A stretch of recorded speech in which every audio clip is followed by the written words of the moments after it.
Greetings, gamers, and welcome to the 153rd live stream from the Misfit Gamer Studios. I am your host, Vortex, and this is D&D Discussions. Today, we have a new creature coming to us from Hecate. We have the Icebound Sorcerer for review, so this is going to be kind of interesting. I was having a talk with Kage off-stream about this, or actually, no, it was on-stream yesterday, I believe, when we were doing our 10-hour stream. Oh, yes, indeed. 10 hour, yeah, wild. And I found it very interesting that this is a creature that's labeled sorcerer, because again, for me, words matter and sorcerer comes with connotation, and I'm just, we had the kind of this conversation about like the added what benefit of changing the like. name versus having it kind of just cookie cutter, like why just call it a spellcaster. But then my argument was, why call it a sorcerer if it's just a spell, so a lot of interesting things there. I'm really curious to see how this one plays out, because I wouldn't be 100% upset about a more dynamic, malleable NPC creature. So yeah, really curious to see what this is all about. But otherwise, very much so. I don't know if we have any other updates right now. We should have a date for everybody for the community stream by next Monday. So Kage is out this Friday, so it's just going to be me with the history of, and I haven't decided the topic yet, but it will be a history of. Very nice, very nice. And then he'll be back next Monday, which will announce when our February community stream is. And I think we have one more day on the poll. Yes. So I'm double checking right now. Are we close? Are we like close to a tie right now? As of right now, we have 6 votes. We have 44 hours left. Right now, we have pop culture builds with 1 vote. We have critical cocktails with 2 votes. And subletting subclasses with 3 votes. Okay. And that's kind of a cheat because 2 of those votes are you and Vixie. So the mods are skewing the numbers here, everyone. I don't know what you're talking about, you guys. But if you guys are interested, check out the poll in the community streams channel. And that is for figuring out what you guys want for the February community stream, which we will tell you the date by next week. And then we'll get that set up. Right now, subletting subclasses is it. Okay. Which I'm not going to be mad about. I was kind of hoping for critical cocktails, but I'm okay with just subletting subclasses. Fair enough. So other than that, I don't think we have anything else major happening in the Discord at the moment. No. Yeah, that was it.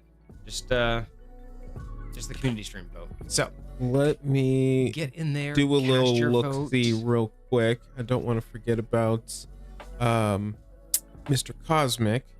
I believe the next one that I have on here for you is the twin string compound bow. Twin string bling. Twin string bling. Yes, that is a tongue twister if I've ever heard one. I am really, really curious about that one. The idea of having the double string on the bow, I'm always fascinated with what that could be utilized as, because I've always pictured it as either like a front to back. Mm-hmm. So one's closer, one's further back, so they actually like work in tandem. Oh, right. So there's like, I've had that concept. I've had one where like one's like standard and then one's more like magical or ethereal. So it's more like it, if you pull the standard one, it just works as standard, but if you go for the the other one, it actually does something different. Maybe you can use it at a certain number of uses a day or something like that. And I've even tried to think about how to work it to where you could design one where you have 2 strings side by side and they fire on different sides of the bow. So if you fire on this side, you have to hold the string this way. You fire on this side, you hold the string this way. And then if it's a magical bow, it actually imbues the arrow with something depending on which side. You could like change up what it is. I think it'd be interesting if one could like fire on the ethereal plane. Oh, like I think a dimensional? Yes. Like I imagine this would be like the coolest thing. Somebody casts blink on themselves and they just pop into the ethereal plane. And then you're just like, and I'm like, I got you. I can still like, you got to use like true sight or whatever to be able to like see that would be the ethereal plane too. But like that would be such a sick combo. I think that would be wild, especially if you were in a duel with somebody like that and you knew ahead of time or whatever. And you can even do it non-magically too. I mean, think about like having if you had something where you had like your arrows where like on one side is like, like a certain type of surface, like on the side of the bow, Mhm. and your arrows are coated in like flint. So like when you like fire on this side, it actually strikes up against the bow and it ignites. So you can have like a flaming arrow from one side of your bow that's non-magical. It's just like it's a coated arrow that just kind of like a matchstick. So on the side of your bow, when you go on one side, it like strikes the side of the bow. That would be sick. And then on the other side, you could have like another type of effect, whereas it strikes that side. Like the other side, maybe there's like a resiny type, like you've incorporated poison inside of a resin. So it's just like you can like pack what's it called, the cradle on the side of the bow. Yeah. So imagine you put something in there where like you can compact like this like poison resin. So where whenever you fire the bow, as it scrapes across that, it gets coated. So when it stabs somebody, that would be wild. It injects the poison. That would be wild. You could do a non-magical bow that has two non-magical but appearingly magical effects. Yeah. But you could design it completely in a way where you could get away with it with your DM, where you just have two different types of specialty. And it's not arrows. magical. It's not something you can dispel. It's not something you can. That would be wild. And you could fire regular bows off the flint side because only the specialty bows would light on fire. Sure. So you have specialty arrows that would light on fire, regular arrows that you could fire, and then on the other side, anything you fired through it would get the poison coating. What's going on, Hoylapa? How you doing? That's sick. Yeah, that's sick. I like that. Like that's why I'm really curious about this like two bow concept, because I've thought a lot about how to incorporate two lines in a bow to make it, because like obviously I don't know how like realistic that would ever be. Like I don't know how even practical it possibly could be, but I am fascinated by the idea. That's wild. I'm here for it. All right, well, I think it is time that we get started. I know Hecate is already here, so we are all set up. Yeah, I don't think we had any other updates. I think it was just we're waiting on the community stream vote. Yeah. So, and then you're not here on Friday. So yes, that's the only thing that I think we have. So we can get to this this review. What are your expectations? Because again, mine are. I'm so wrapped up in the fact that it's called Sorcerer, and again, I'm trying to convince myself that with 5th edition, that probably just means specialized spellcaster, because that's kind of what I've always felt like. Outside of the Sorcerer class, when you hear Sorcerer, you're assuming that like a fire sorcerer, like they have fire, based magic. So that's kind of what I'm trying to look at. But beyond that, I'm trying to think of like it's a creature or it's a beast. Like I'm really confused. It's like. It should say humanoid in there. That is my fault. So it's I don't think it. I do feel like I copied it straight from there, so I'm gonna go double check. But it should be, it should be a. Okay, so it is a humanoid. It is a humanoid. Okay, yes. Okay, so this is just gonna be so it is most likely just gonna be a ice-based spellcaster. Yes. Okay. That's what I was really confused, because using sorcerer, using beast, I was just kind of like, what are we getting into? This is going to be fascinating. I apologize. I will make sure I note that correction. No worries. Okay, so the creature will be humanoid. We will make that distinction.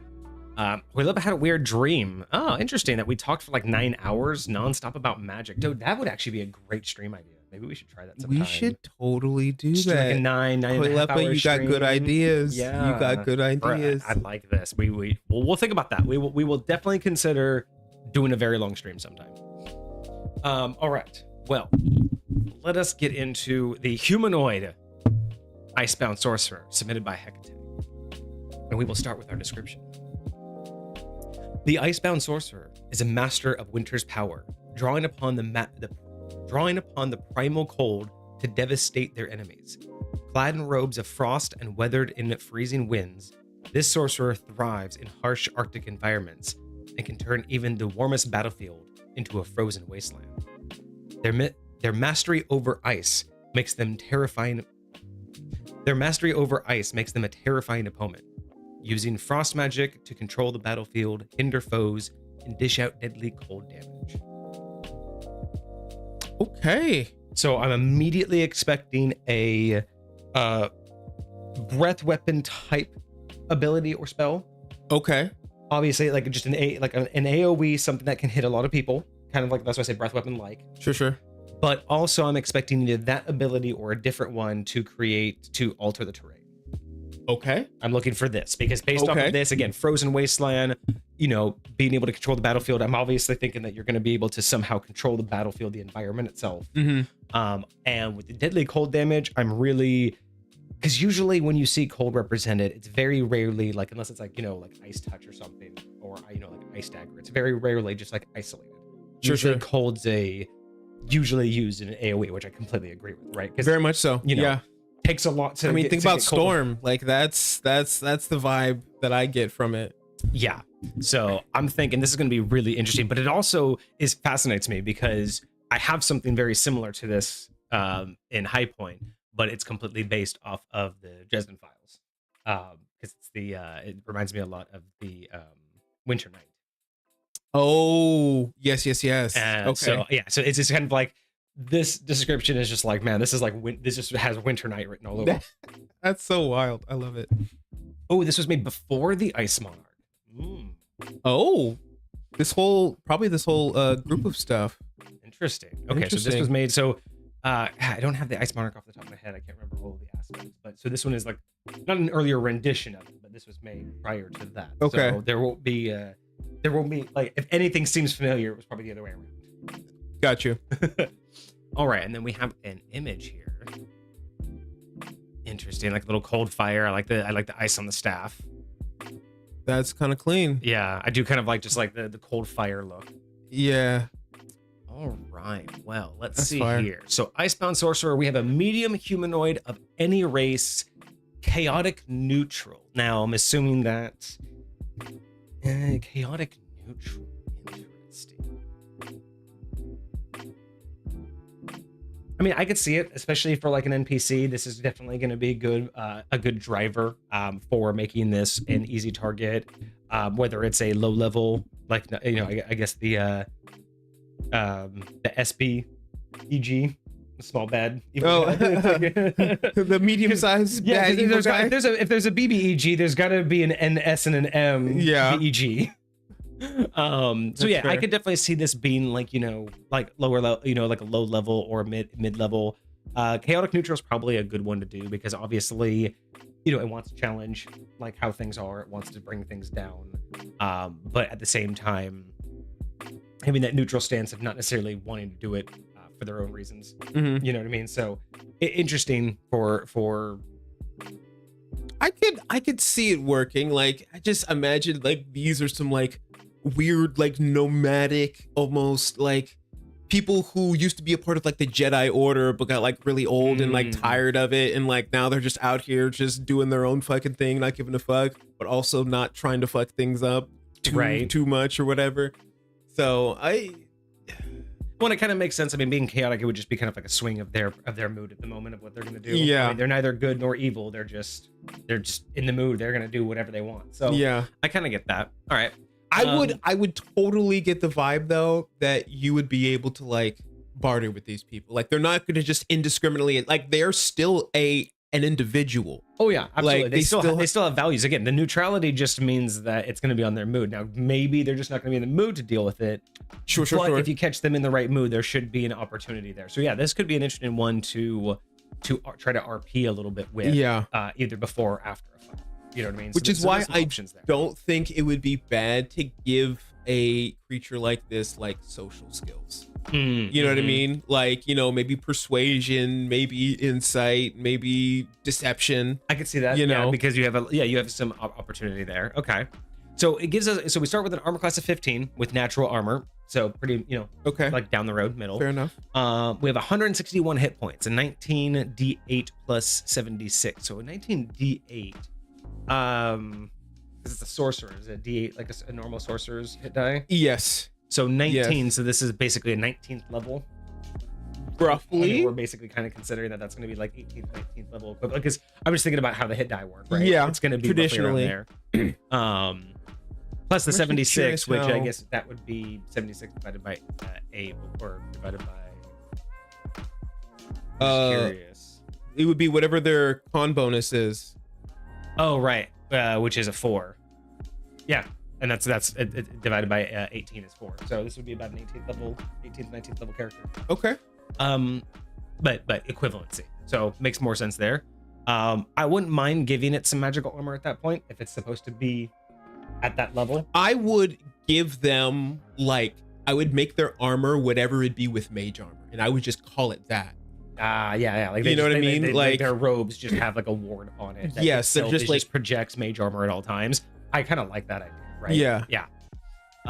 Okay. Actually, and then look up mage armor, but and it has a speed of 30. Totally makes sense for a humanoid. I mean, nothing to really like judge there.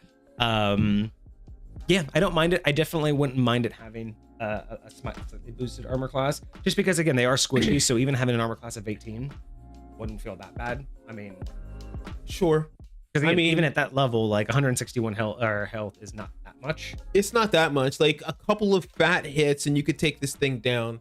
But I'm hoping that you're right in that the challenge of this creature isn't going to be how many hits it's going to take it down. It's how much damage it's going to do to you and if you're going to be able to hit it in the first place. Yeah, it's getting like, over to it is going to be the challenge. So like I definitely wouldn't mind like a little bit chunkier, like maybe like I'd probably go as high as like a 16 or a 17.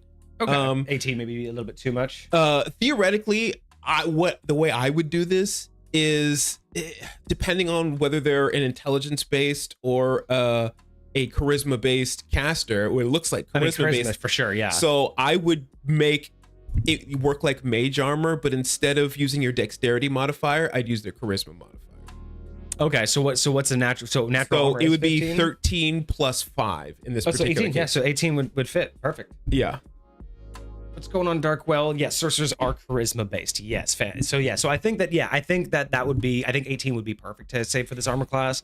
And you could basically say that you could just write it in that its robes have, it imbued in them that they just project mage armor. You know that the PCs are going to want to steal that thing if they kill this thing. I wouldn't be mad at that though. I also wouldn't be mad at that. I also wouldn't be mad at that. You know what I mean? And then at that point, what you can do, you got a pre-built-in magic item, lightweight, right? And it can either be something where it is just a permanent, it just has mage armor at that stage, that pulls off your charisma, or you could even like at that point just say when they pick it up, it has 3 charges that respawn that refresh at dawn. Sure. So at that point, then it's okay, so it's not a permanent, but he just had a trigger constant. Got you. And you can do that theoretically, even if you just cast it with the spell slot, I swear it lasts 8 hours. Yeah. So it has 8 then, without concentration, which is why like the idea of it had 3 charges would totally make sense then, because 3 charges would last all day, and then if it replaces at dawn, you immediately cast it the first time, and then you good to go. Yeah. So I kind of like that. I think that would be a very easy lore. It would be and again, we talked about this a couple streams ago when we talked about encouraging people when you create things like this, when you create monsters, when you create enemies, not just NPCs, but when you create things like this that are kind of designed to be picked up and thrown in, like anybody can pick this up, right? Mm-hmm. Having built-in loot, having built-in like very specified, this guy drops this robe, and when the players pick it up, it has 3 charges of mage armor at 8 hours. That's wild, because that way you could literally put in the lore that this guy just has that boosted armor, but then it automatically has it when you read, the stat page, it automatically tells you like a suggested item to drop.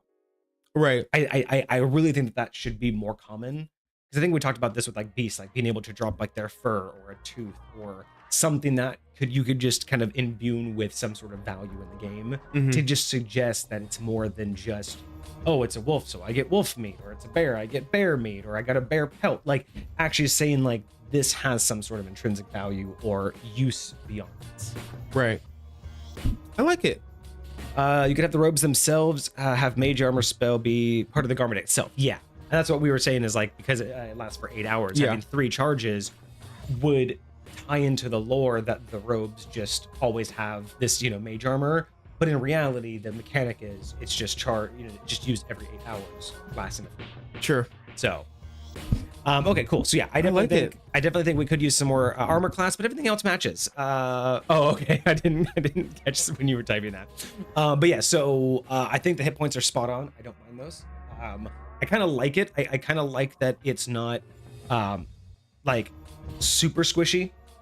Yeah, it's not like, because I've seen builds like this where you make this big powerful spellcaster and then they got like 80 hit points. It's like, of course I'm gonna squash this guy in 2 hits. Yeah. So I don't mind this where it's not absurd, but it isn't just gonna be like if you get 1 or 2 crits, it's over. Yeah. This is still gonna be like you got to do your job. You got to actually be tactical against this one, and especially if he has any guards. Yeah. Like anyone protecting the battlefield at that point, devastating. Yeah. All right. So on strength we have 10. We have a dexterity of 14, a constitution of 18. I like that. An intelligence of 12, a wisdom of 14, and a charisma of 20. Definitely a charisma caster for sure. Constitution of 18, I think is. I mean, I'm trying to look at this also from the balancing point of imagine rolling for this. I mean, I think a 20, 18, and 2 14s.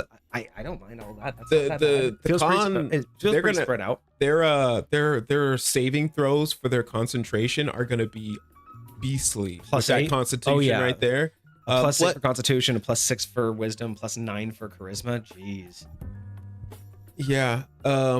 Here's our so the skills that you were talking about before. So we have a plus 9 to arcana, plus 9 to insight, and perception, a plus 6. So I do agree. I would really at this point definitely like to see some social skills.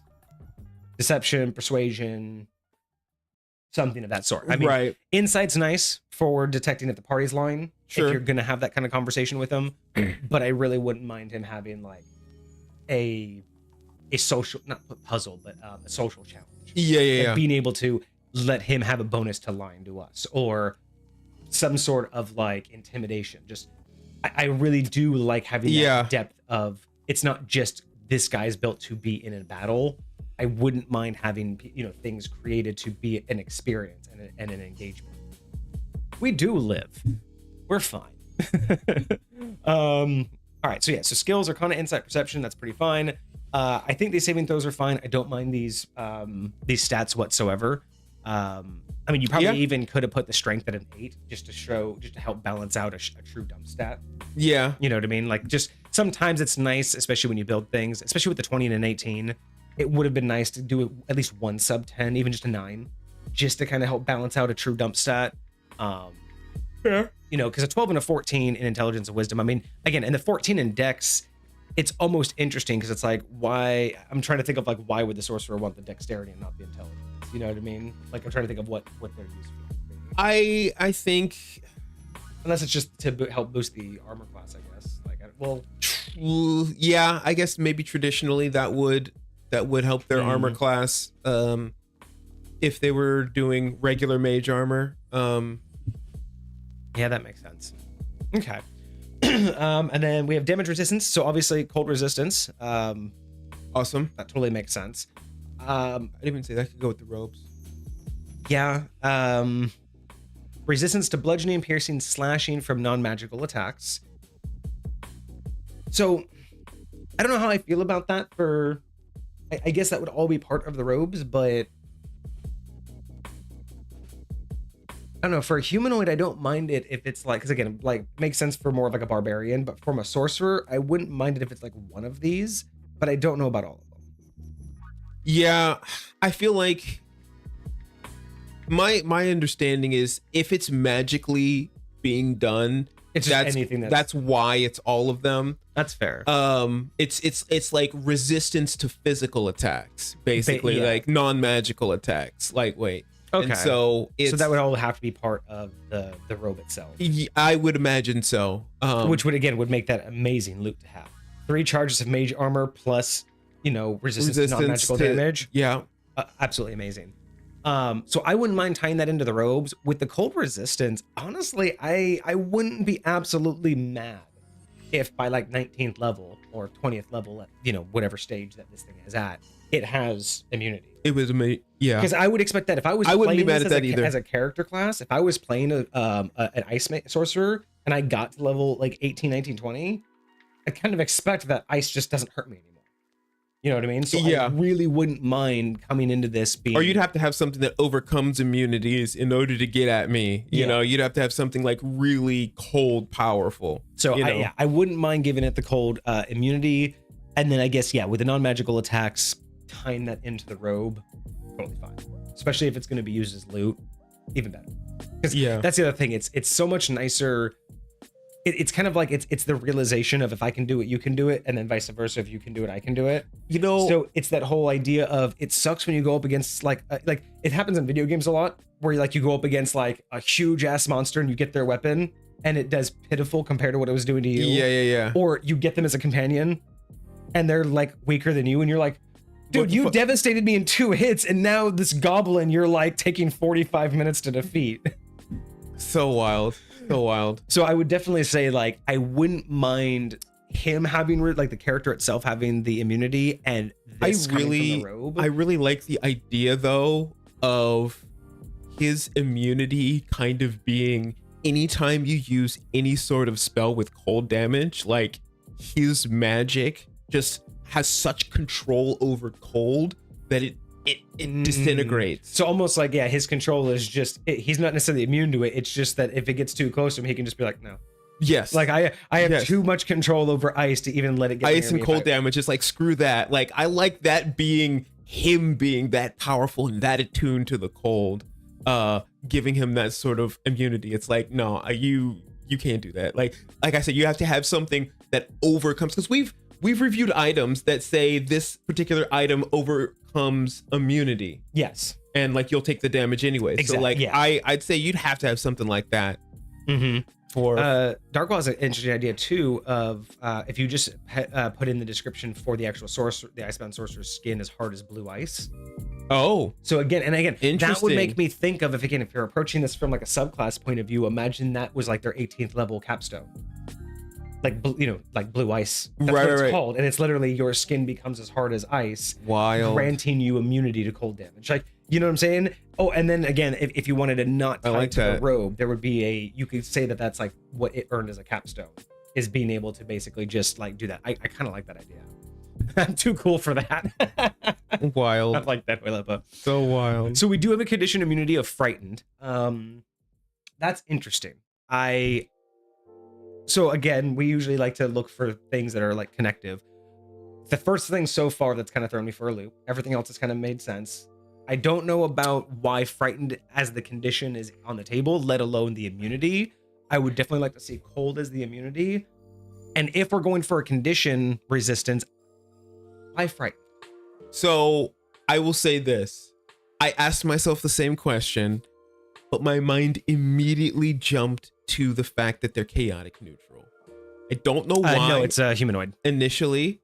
I don't know why initially, but now that I'm thinking about it a little bit more, it feels like again, like my mindset goes back to like, this feels like a wanderer, somebody who perhaps used to be a part of society and now has like removed themselves for one reason or another. And so a lot of that comes from like their hard exterior. And it's like, nothing bothers me, and I think I'm the great lightweight. I think I'm the baddest thing in the blizzard. So I still think though that like I really do like that idea, because again, it's just more of you've come to think of yourself as like an elemental force, a force of nature yourself, right?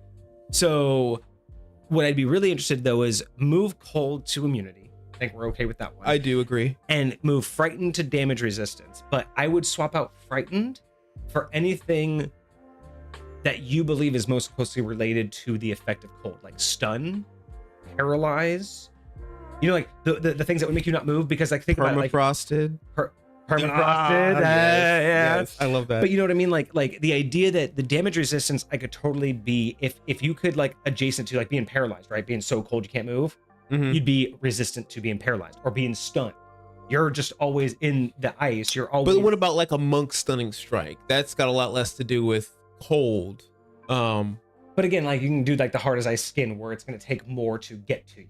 It's going to take more for that pressure point to go through your very cold muscle to, so I could understand something cold related like paralyze, stun, immobilize, any one of those kind of things, to where that be just a resistance, where again, you're so used to the cold that things that would normally slow you down are just you can just laugh it off, because you're just like, dude, I live in the slowest temperature possible. So that would be my suggestions. Instead of frightened, I would go with something more adjacent to an effect you think of in the cold when you're too cold. Sure. Question from chat: if the thing is so cold, how? Ooh. Oh, so what if the damage resistance, it's not really damage resistance, but what if they were resistant to being grappled or had advantage against grappling because it's so cold to hold on to them? Interesting. like Holepa was saying, like, what if they're so cold? How would grappling affect it? So instead of so again, cold immunity, but what if you had advantage against, or creatures against, had disadvantage against grappling you, or whatever the thing Right. is. But that would make more sense, just because them trying to hold on to you and just literally like grabbing dry ice. If they touch part of your skin, like it would actually like hurt you. Okay, I would say you could give them advantage on rolls to avoid or get out of being grappled. Yeah. Okay. So yeah, so that would just be my, because I get the thing about just overconfidence, but I still feel like I would like to see frightened just change to something a little bit more akin to the environment that they live in, and how that helps them. What would you say if instead of frightened it was charmed? For the same reason, but Right. it's a less.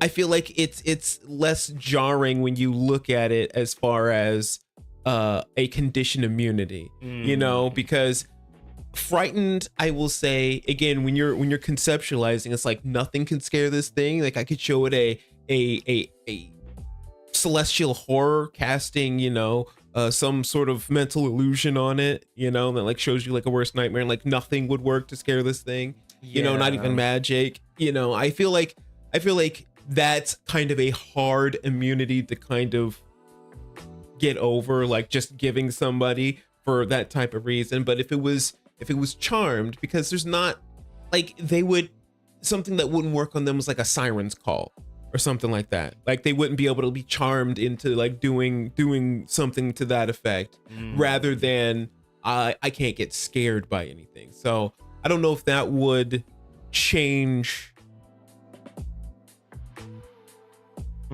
how you see that. I like charmed more than frightened. That's what I thought. I like charmed more than frightened for sure.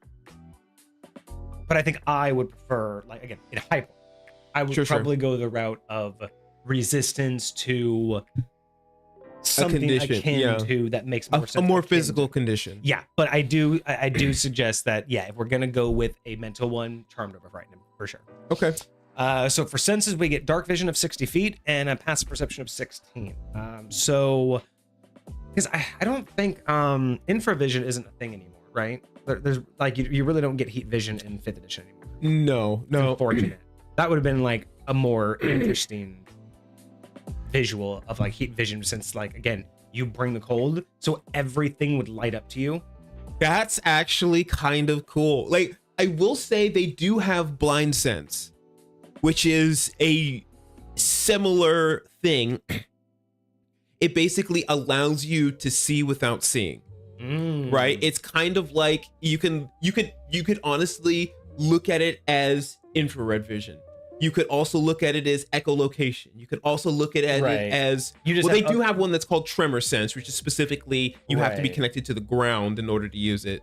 But so I wouldn't mind, because honestly, I do miss, like, that's one of the things I love about 2nd edition is infravision. Being able to either have dark vision in low light or a heat vision is really cool. Just having to be able to sense body heat and everything. Yeah. So that would be, I think, really cool, especially for someone who's all about ice. When you turn the battlefield, down, when you turn the temperature down, everybody would just glow, and it would just be so easy for you to be like, you're in my territory now. Like I love that idea, but dark vision I think is obviously the next. I actually kind of feel like, imagine if they just had like this 60-foot aura around them that they could sense any heat within. Like that would be so, because then even if you were invisible, they would be able to sense your heat. So it's just like the head, it would just be a heat sense. Yes. 60 feet heat sense. You can just feel a body heat. Anything above like, like a small human or yeah. So you wouldn't be able to see like, like again, so if you had a tiny character, you wouldn't be able to get found out. Like a tiny character could get around, but anything like small human or larger. So it's, again, you would ignore things like dogs and cats and things like that. But anything substantial would be like, you're behind that rock. I can feel you. I like that. Actually, I like that more than seen. Right. And then languages, we have Common, Draconic, and Primordial. Those sound a little bit... that's interesting. Those sound a little bit more, I guess, along... To be honest, those sound more of a personal choice than a narrative one. But languages are one of those things. There's really no balancing to it, right? Outside of lore, yeah, I don't mind the primordial. I think draconic might be a little bit of a stretch. I was gonna say the same thing, but I mean even abyssal I could understand abyssal. Sure, yeah, I would be more online with that. Like more exotic languages, like, and I would see that they would like communicate with different creatures, maybe, but maybe talk with people from like the Underdark. Yeah, maybe they're Undercommon. Oh, Undercommon would be absolutely fantastic. Again, like you said, nomadic, kind of just out of the way, only discussing when they have to. Yeah. Okay, I could see that.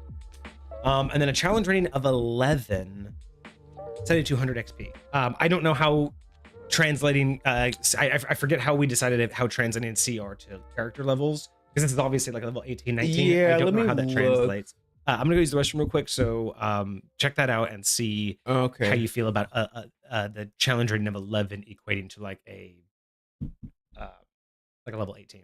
Okay. And Hecate said the reason they chose Draconic because it's supposed to be with the twin-headed drake. Oh. Okay. It is. Wait, hold on. Hold on. Is that the one we just did? That's not the one we just did, is it? No, we did the snow serpent. I just opened it a second ago. It's still up. There it is. The twin-headed drake. Interesting. I do see that. That is on our list for us to review.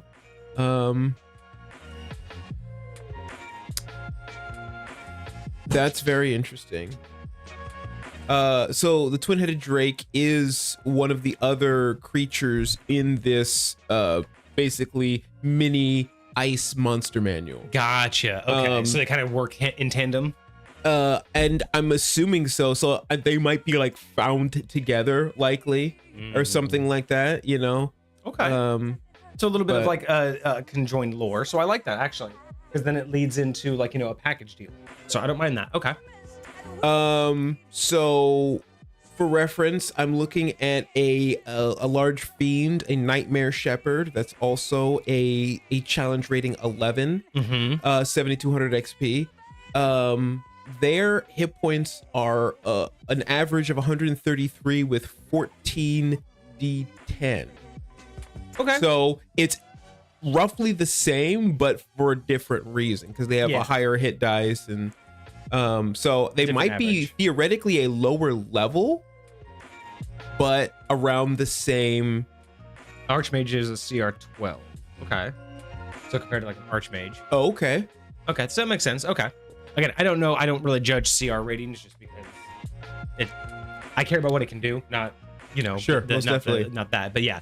I just was curious if that really matches up with how 5th edition does it. Just as a side note, Abyssal, Common, and Infernal.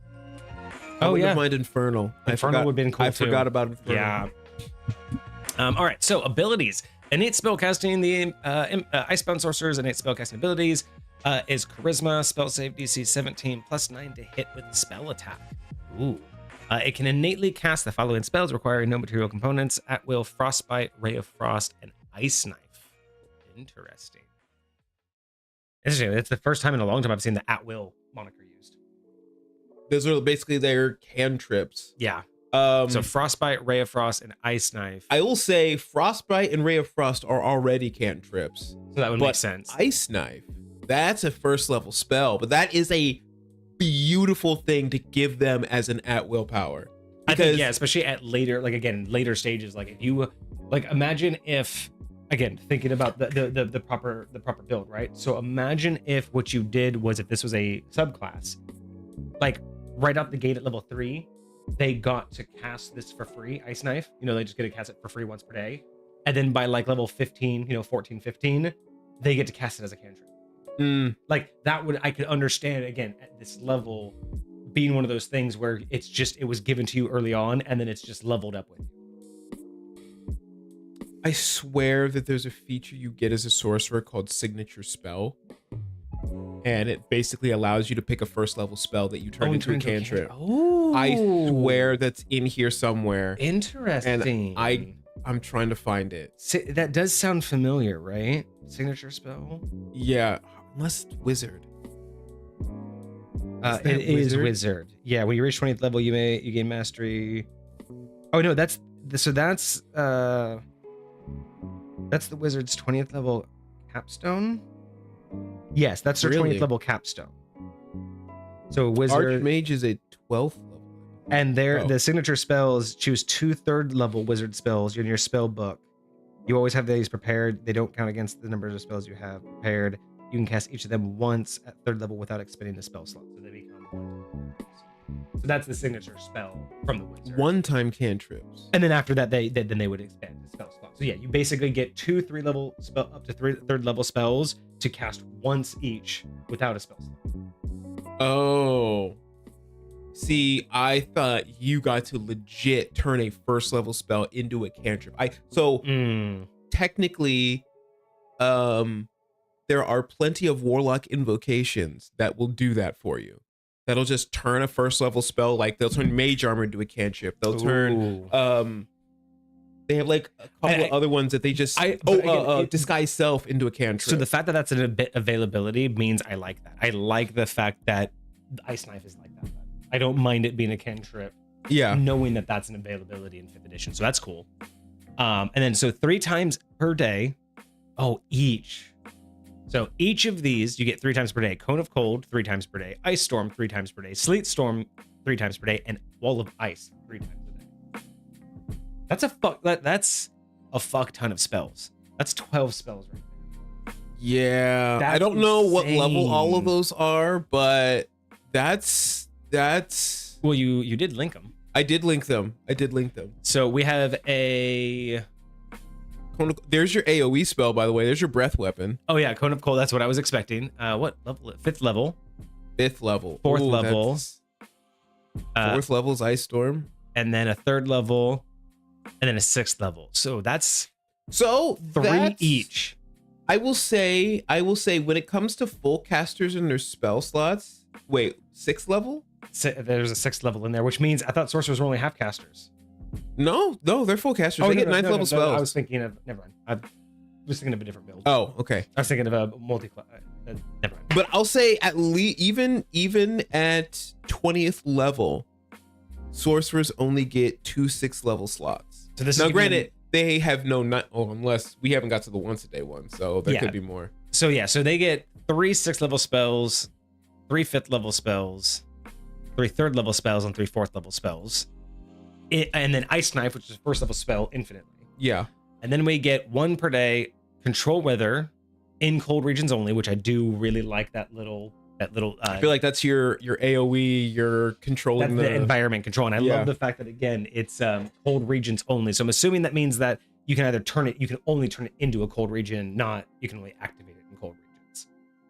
But control weather, because you can do multiple things with it. Maybe. Yeah, I'm not sure. Because with control, because temperature, I think you can do. So Hecate is it's actually weaker than the Archmage since they get 9th level spells. Interesting. Okay. Is control weather when you say that cold regions only, you can only use it when you're in a cold region, or is it that you can only use it to turn the region cold? I just want to make sure I read this correctly. Yeah, I kind of thought it was the former. When you're in a cold region, kind of like you have to be, because it does make sense, because you can do precipitation, and then you can do temperature, and then you can do wind. So it kind of makes more sense that you can only do it while it's already cold, because that's what's fueling your magic. Yeah. So yeah, I think that it makes more sense that you have to be in the cold to then control the cold. Not control weather to make. Yeah. So unless Hecate corrects us, I think that's what we're gonna go with. Only we get in cold regions. Yeah, so only when you're in a cold region. So, and then Freezing Sphere is a 6th level spell, once per day. It explodes 60-foot radius. Each creature makes a Constitution saving throw. Oh, and this is the one where if it strikes a body of water, it will freeze. Everything. Yeah. Okay, that's cool. So yeah, so these are the ones that I was hoping to see: AOE and environmental effects. So yeah, I kind of dig that. I'm kind of I mean, honestly, I'm looking at this. I'm like, I kind of want to see this as a subclass. I want to see this like the actual subclass version of how like we were talking about. Oh, interesting. Like give it Ice Knife early on as like a free first level spell to do once per day, and then upgrade it later to be a cantrip. You know, figure out a way to, as it upgrades to 20th level, how do we get it to get these 3 things once per day? Interesting. Or 3 times per day, right? Like I would love to see how this would actually work as a subclass and see that progression. That's kind of fire. All right, cool. So I don't mind those. That's gonna be a hell of a fight. That's gonna be one hell of a fight. That's a lot of that's 12 fucking spells. That's a lot. So again, and they got cantrips. Again, the difficulty won't be harming it. The difficulty will be getting to it. To harm it. Like yeah, like this is gonna just be dropping Sleet Storm out there and like screw it. That would actually be another interesting thing to see on here. Is having immunity to difficult terrain in cold areas. Mm-hmm. Like, so you could walk through your own Sleet Storm and be fine. Yeah, well, because Sleet Storm is difficult terrain. Cone of Cold does damage. Ice Storm does damage. Sleet Storm is an environmental effect. Wall of Ice is an environmental effect. Does Wall of Ice not do any damage? No, there's no damage out here. I see. Oh, creature. Oh yeah, a creature moving through the sheet of frigid air for the first time on its turn must make a saving throw. The little creature will take cold damage. So the Drake is its mount, is the way Hecate is describing it. Nice. And then freezing orb will also do it. So the only thing that doesn't do damage is control weather and Sleet Storm. Everything, all the other spells do damage. So yeah, that's gonna be a hell of a fight. Yeah. With only 2 of the spell, and again, those 2 spells make the entire terrain difficult. So that'll be fun. Yeah. We also get Heart of Ice. The Icebound Sorcerer is immune to the frigid condition, to the frightened condition, and cannot be affected by extreme cold. I'm assuming that means like natural extreme. Yes. Additionally, its cold spells ignore resistance to cold damage, and creatures immune to cold damage instead take half damage. Okay, so it just knocks everything down. Got you. Wow. Okay. And then, so that's Heart of Ice. So that's the idea of why it can't be frightened. Is the Heart of Ice. Okay. Idea. Yeah. I still think that makes it more like now that I think of like your like Heart of Ice, like you're so cold. Yeah. I think Charm makes actually more sense now. Because again, frightened, you can still be frightened if you're because I think of like being having a rock heart, like a Heart of Ice is more like you're just emotionally cold.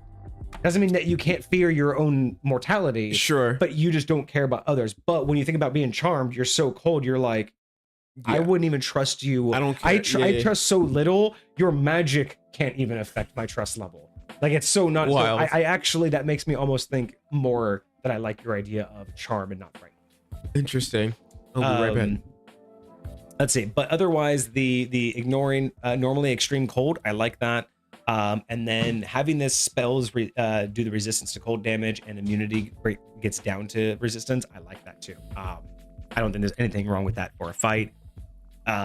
It does mean that, again, depending upon the party build, this could be a slog, but it also doesn't feel like this is like targeting a specific party build. It definitely feels like it makes sense for what the creature is and what the build is.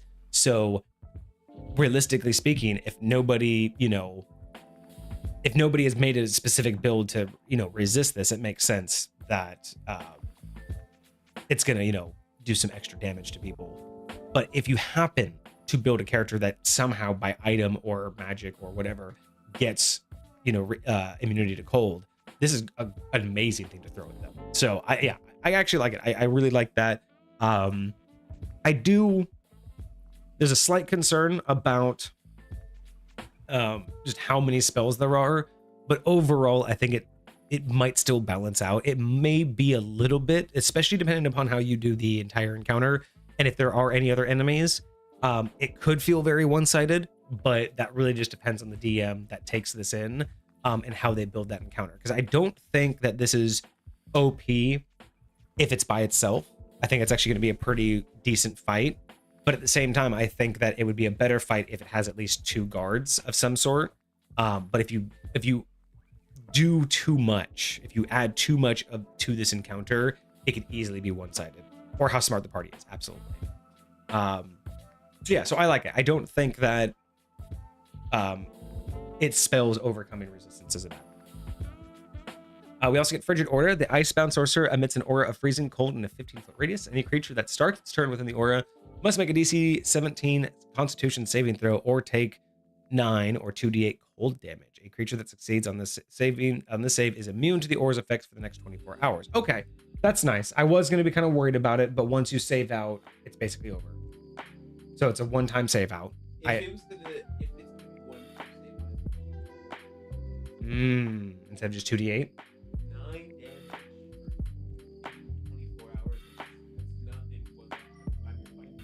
Yeah. You know, like make it like I don't know. Yeah, give it. Oh, there we go. Give it. He was saying that it's not going to be enough damage if you can only have a one-time save out. So if you basically just have a one-time save, 2d8 is just not going to be enough damage. I would give it at least the amount of damage of inflict wounds, that first level spell. Like that's 3d10. Yeah, 3d10. That's not bad. I don't mind 3d10, especially if again one-time save out. I also wouldn't mind, like I don't mind how it is. I don't think it's imbalanced at all, but I would probably go one step further myself. And to balance this out, what I would do is I'd probably knock it down to 10 foot instead of 15. Okay. Because again, most people don't even have 15-foot reach. So at least even like if you had a 10-foot reach, like there's still a likelihood you're going to be in the air. Right? Yeah. So I would probably knock it down to a 10-foot radius, especially because I like aura. For whatever reason, a 10-foot aura is kind of like where I like to be at max. Without it being like for ongoing effect. If it's going to be like a one-time, like, big spell. But for ongoing effects, I just kind of like personally smaller auras. But what I would do is with the Frigid Aura, knock it down to 10 feet. I don't mind the single save out. I don't mind the 3d10 damage for inside the aura. And what's interesting is this only does it when you start your turn in it, which I like. So there's not, so it's, you can just leave and not take like damage. But I would also add what we talked about earlier, and either give you an advantage on grappling or give you some sort of ability to where if grappled, you deal damage to the person holding on. I do like that. And that doesn't go away. So your aura, so they could save out of your aura and still get over to you within 24 hours, but still touching you, like grappling you, still does damage, and that isn't a save out. That's just like a 1d4 per round as long as you're in contact. So you grapple them, you're just going to be taking 1d4 cold damage. I do kind of like that, and especially with that like ice skin type mentality and just this thing being so. Yeah. So that's my only alteration is I agree with you 100%. As is 3d10, 100% awesome damage, especially with a single save out. I think my only alteration for high point would be 10-foot aura, but I would also make your skin damage. I know that the Monarch came after this, but I wouldn't mind the Frigid Aura inflicting the permafrosted condition if they failed that save. And like, so they start slowly turning to ice. Like, I think I could see that would be sick. Like the physical touch or the aura? The aura. The aura. And it's the one-time save too. It's the one-time save. It does the damage. And then it starts to freeze you from the bottom or like you could even say like, if you fail 3 times in the aura, permafrost takes effect. So if you don't save within 3 rounds of start. Oh, so it repeats. So because it says it's like any creature that starts their turn has to make the saving throw. So if you fail the first round, right, and then the next turn you start your turn again and you fail again, then the next round you fail again, permafrost takes effect. Oh, then you're so it is. It is. So it's a single save out, but it will keep damaging you every time you start your turn in the aura, right? But that means if you fail the first time, then you don't get permafrosted. And then it just won't trigger again for the next 24 hours. And what are you talking? Wait, no. So you saying only after the 3rd time would the permafrosted condition trigger? I was thinking like if you failed 3 times. So if you started your turn 3 times in the aura and failed the Constitution check 3 times. But imagine I enter the aura for the first time, and my very first saving throw, I fail. Yeah. Then you would take this damage. You would take the 3d10 damage. Yeah. But would I start getting permafrosted? No, that's what I'm saying. I would almost suggest at that point I'd never make that save again. So there's no way for me to hit 3. But you would make it on but again, the next turn. But if I took the damage, I can't take it. I'm immune to it for the next 24 hours. No, only a creature that saves. You're only immune to the damage if you save if you make that DC save, you are immune for 24 hours. If you take the damage, it starts again the next turn. It's every turn until you save. It's I misunderstood the way this works. It will hit you every round you start your turn in the aura until you save. But once you save, you have a 24-hour countdown. So that's what I was saying is the permafrost is a great feature, but I would think it should trigger after you've failed at least twice, if not 3 times, right? I don't think it should trigger on the first fail because again, you literally started your turn the very first time. I would at least like a little bit. Interesting. But even after 2 fails, even if you fail twice, permafrost would then take. I love the idea of inflicting permafrost. I just would like it to be a little bit more, But so that would mean that if they saved out the first time around, then they saved out. But they were already going to be immune to the damage anyway. You know what I mean? It's kind of like, just punishing them for just having shit rolls. It's kind of the whole, you stayed in the cold aura, now you have basically frostbite. Interesting. You know what I mean? Like you didn't start the fire in time, you got frostbite because you're still in the cold. So that's how I would look at it. Because again, if you fail, right, you're gonna take that 30 damage, or that 3d10. Next round, you fail, you're gonna take that 3d10. Are you gonna test another round? Because if you are, and you continue to fail, take the cold. That's why I wanted to up the damage, because I thought you were only going to take damage one time. Right. But I still agree with you though, because the fact that one time, the first save, I can immediately just save out for the rest of the battle. It doesn't matter to me. That's why I do agree with you that it should be more damage. If you stick in melee combat and keep failing, I don't care if it's 3d10 every single round. You're dumb enough to do it. But that's because the balance is the very first time you walk in, you go, no damage at all. Just negate the damage period and never again in the entire battle. Then again, 3d10 doesn't matter. Like I honestly think that the 3d10, I think you had it. I think that is absolutely okay. Yes, but I would feel, because like I do think that, and remember, I don't want to punish too bad the barbarian that wants to like run in there and tough it out because they're a barbarian and that's what they do. And they're not gonna, but like there's no way they'd be able to survive. Like no way they'd be able to survive, because this is cold damage. And unless you're a totem barbarian, which is very pigeonholy. 3d10 isn't absolutely terrible, and if they were fighting another melee character, 3d10 wouldn't necessarily be a out of the ordinary amount of damage that they could take from. But that's on top of whatever damage they take when it's the opponent's turn. If the because again, it depends on the spell and what they could do. We haven't seen any like melee. So and I get that. That's what I'm saying. Because it's a mage though, like that's why I would drop it down to 10, because again, there are other characters like monks and rogues who could get in, do damage, and leave the aura. Start their next turn, get in, do damage, and leave the aura. So that's why I say I don't mind, especially if it's shrunken and doing the extra damage, because there would be ways that you could mitigate it. Yes, the barbarian would be out, but that's kind of the challenge of this particular fight. Barbarians face to face with the mage is usually a one-sided fight. This is the one time it wouldn't be. This is the one time the mage or the monk or the rogue would need to be the one up in its face, because again, disengage, cunning action. I get in there, stab, cunning action. I back out. I don't start my turn in the aura. That would be my mentality of the rotation of what you would like, part of the challenge of this. But that's why I think 15 feet's a little bit much, because trying to break distance at 15 feet and then get back in. Yeah. Because again, you would have to move 3 squares and then move 3 squares, and that's all your movement, but you're still in 15 feet. So I would much prefer 10 feet, because then you give people the option of hopping in and out and giving them that balanced attack. But that's also why I love the idea of, because again, if it's the rogue and you're going to go in and out, if it's the barbarian, you're going to I think I'm feeling that. So that's my argument. No, I get that. Hagade said it didn't increase the damage because of the Drake trait and their layer action has. So this is where I can't wait till we get to the Drake to understand this better, but unfortunately, I'm going to have to take this into account as probably a negative to the overall score and compatibility, because if what this can do is absolutely tied to something else and I have to use them as a combo, while that's great, they should just be a combo.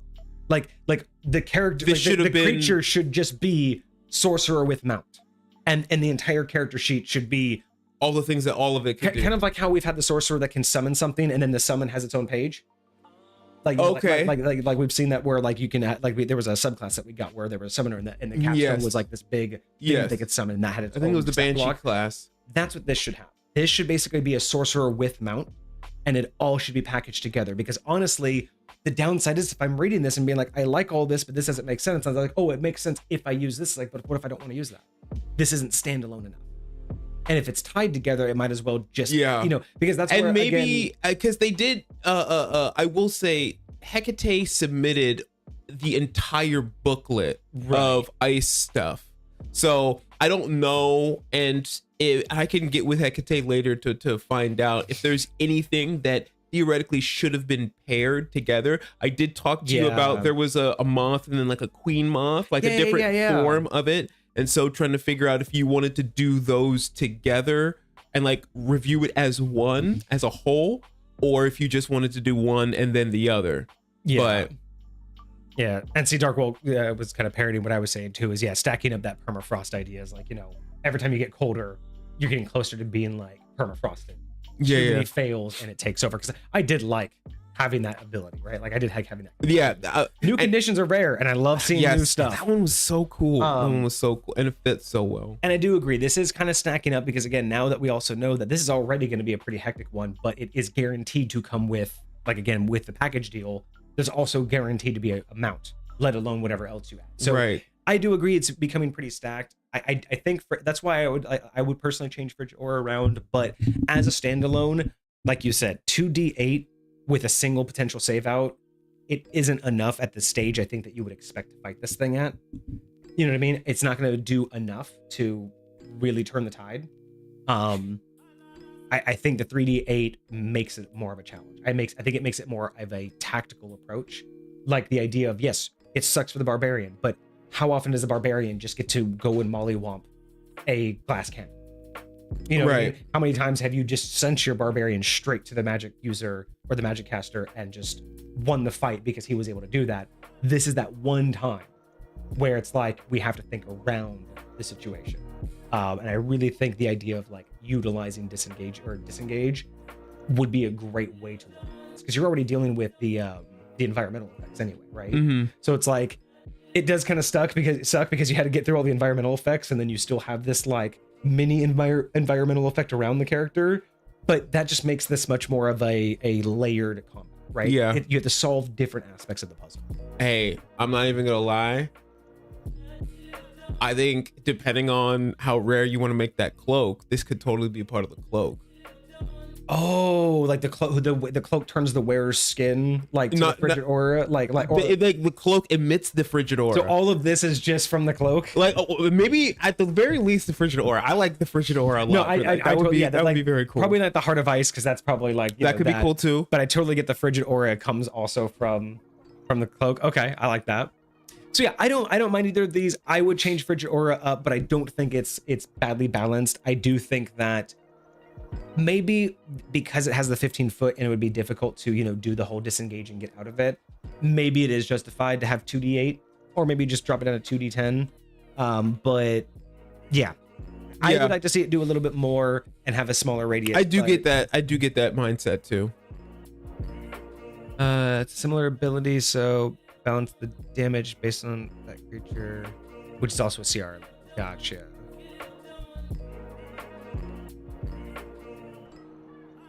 Yeah, exactly. Hold up, but that's kind of how I was thinking. Is like sometimes it does kind of suck when your barbarian can just go in and kind of disrupt like the tacticalness, or the again, the mage is supposed to be the thing that's like fucking with you guys. It would kind of suck to just immediately ruin it and be like, okay, well the entire combat was based around the mage, and you took him out super easy. Right. Oh my god, can you imagine the barbarian wearing the cloak? Just walking up, you slap, cold damage, slap.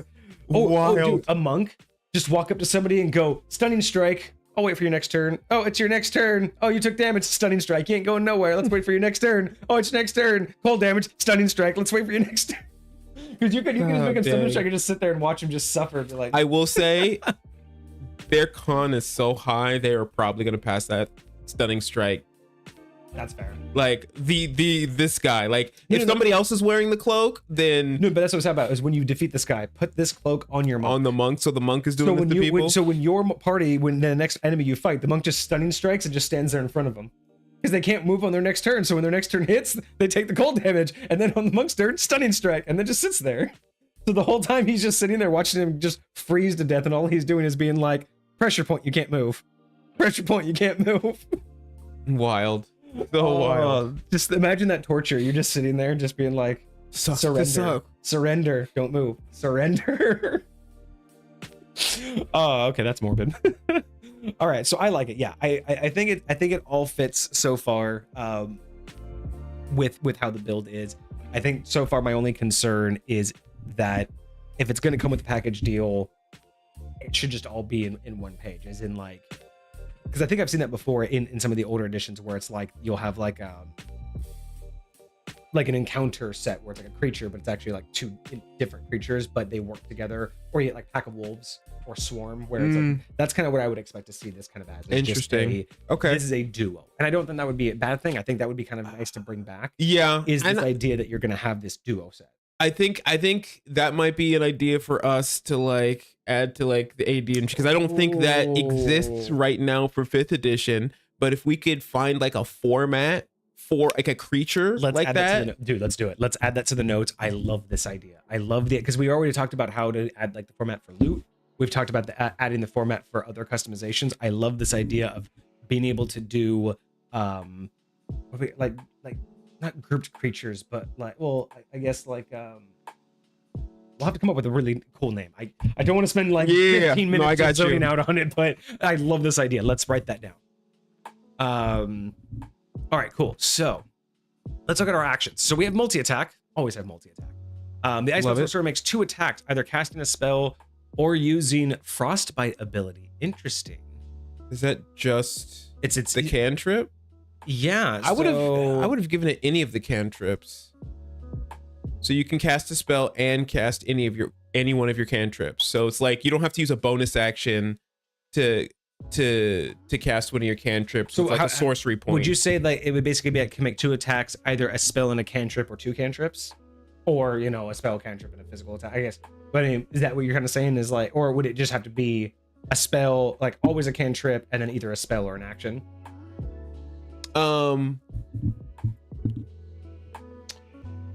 Because like you know what I mean. I'm just like because if it gets 2 attacks, but for whatever reason it doesn't want to cast a spell, what's its other?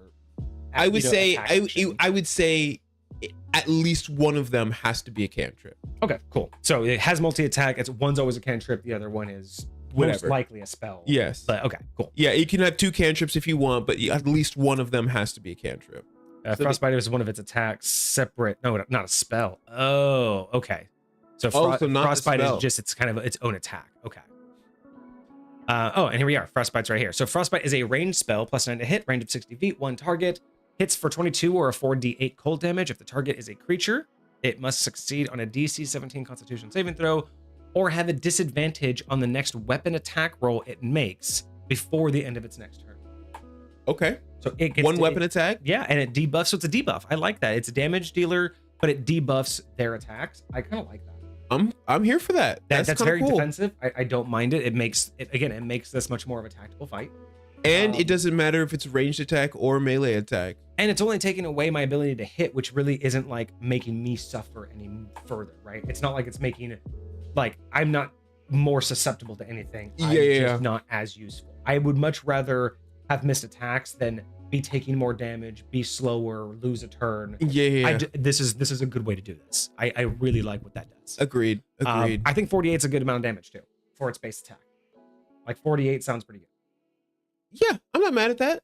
I'm not mad at that at all. Yeah, that's about what it would be, because your cantrips theoretically, I don't know if they just straight double in size, but you get to add a die like every 5th level or so when you level up. So it would probably be at 1d8 at the beginning. 5th level it's 2d8. 10th level it's 3d8. By now 100%. We were saying we're about 18th level, so yeah, about 4d8s at level I think 15. That's super legit. Yeah, awesome. And then we get ice shards. We get a recharge on a 5 or 6. So the Icebound Sorcerer hurls a cluster of jagged ice shards in a 20-foot radius centered on a point within 60 feet. Each creature in that area must make a DC 17 dexterity saving throw or take 40-10 cold damage on a failed, or half as much on a success. The area becomes difficult terrain until the end of the sorcerer's next turn, and it recharges on a roll of a 5 or 6. When is that roll done? Every turn, or the recharge? When it says recharge on a 5 or 6? Yes, every turn. So he just rolls the d6. Yeah. And tries to, okay. Basically, at the start of your turn, you roll that dice and see what happens. I don't.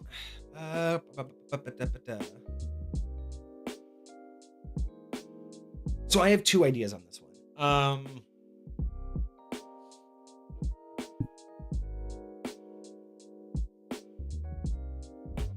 As is, I don't mind it. Like, it's not imbalanced, right? It works.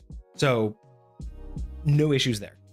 I'm thinking now how I might want to play this, because again, thinking about it being more defensive, it already has all those other spells that have some distance to them and some range. And Frostbite's a ranged spell. I would not mind if Ice Shards was centered on the caster. Is it not? No, it's centered on a point within 60 feet.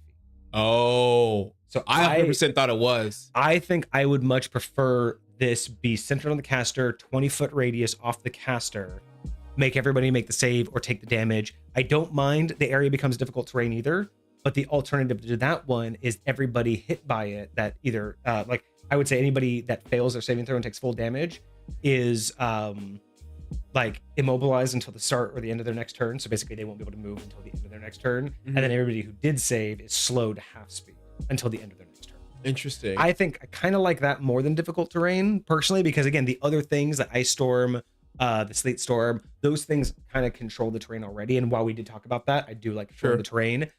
I wouldn't mind something like this being that defensive where you blast it out and then slow everyone down so you can kind of just walk away kind of thing. Like, because they're immobilized.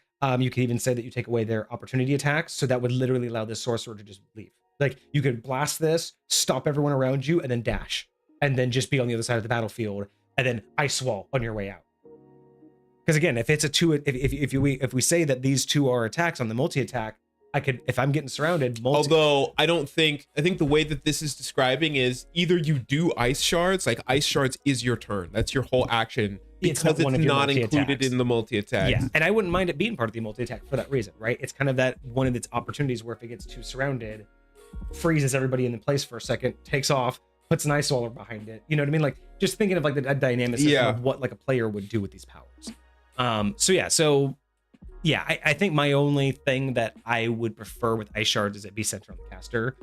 Just because it seems like there's already enough range going on. I'd kind of like this one to be more of its self-defense. I do like that. I'm not gonna lie. That was exactly what I was envisioning when I was looking at this. I do kind of agree about the difficult terrain as well. But I don't mind difficult terrain either. I do agree that there's a lot of other stuff that already kind of does that, but still, you know.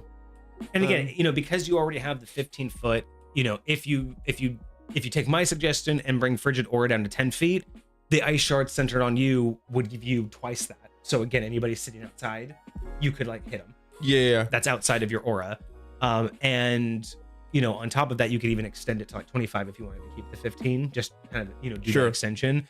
But yeah, I feel like just being able to do that within 60 feet, plus all of the other things that you can do, I think the reason why limiting this to centered on the caster makes more sense balance-wise is because, again, this is already going to be a pretty tough fight. We already have another mount that we don't even know about yet that's going to be part of this fight. Mm-hmm. The terrain's already going to be difficult to cross. Spells are already coming at us at range. His basic attack is coming at us at range. And it's going to be difficult to hit him. If I get hit by frostbite, right, I have disadvantage on the shot. And if I get too close to him, I'm already taking damage per round. I truly... You know what I mean? Like, I feel like this would make... Just from whoever... I mean, granted, it's going to be the DM using it, but from the perspective of being able to use the Ice Shard's ability, it's going to be more realistic that you're not going to have it back every turn. Yeah. Right. Like anytime I'm a druid and I wild shape into a spider and I use web, and because it has the same recharge on a 5 or a 6, I'm not expecting to have web up every single round, right? Exactly. I'm not trying to use it that often. What I'm trying to do is I'm trying to save it and I'm trying to use it when it's most opportune. Exactly. So by the time it's most opportune for me again to use this thing, again, centered on myself, I feel like I'm going to have it back by then. Exactly. Right? And I agree with you. And that's the thing is like, it's already going to be difficult enough to get to this thing to do enough damage that giving ice shards that 60 feet is going to feel kind of punishing at this point. That literally, depending on how, again, depending on the DM, depending on how you set this up. I mean, imagine if you have enough room between you and it, like 90% of the battle is just going to get to you. Like imagine if everything it can do is at range, 90% of your battle is just crossing the battlefield. Yeah. And then once you get to it, like Frigid Order is kind of the only thing it has against it, right? Better hope somebody's got Dimension Door. Yeah, so that's why it's like, but again, I'm also considering ice shards being centered on yourself with my alteration to Frigid Order. Because then it helps make it a little bit make more sense about being more defensive. Because I like the Frigid Aura being smaller, doing more damage, but then ice shards is kind of one of those. If you want to be just outside my order, I'm still gonna do it. Or I think like Darkwell said, if they're in your aura, use ice shards to make sure they don't hit you. Because it would slow them. I would like down.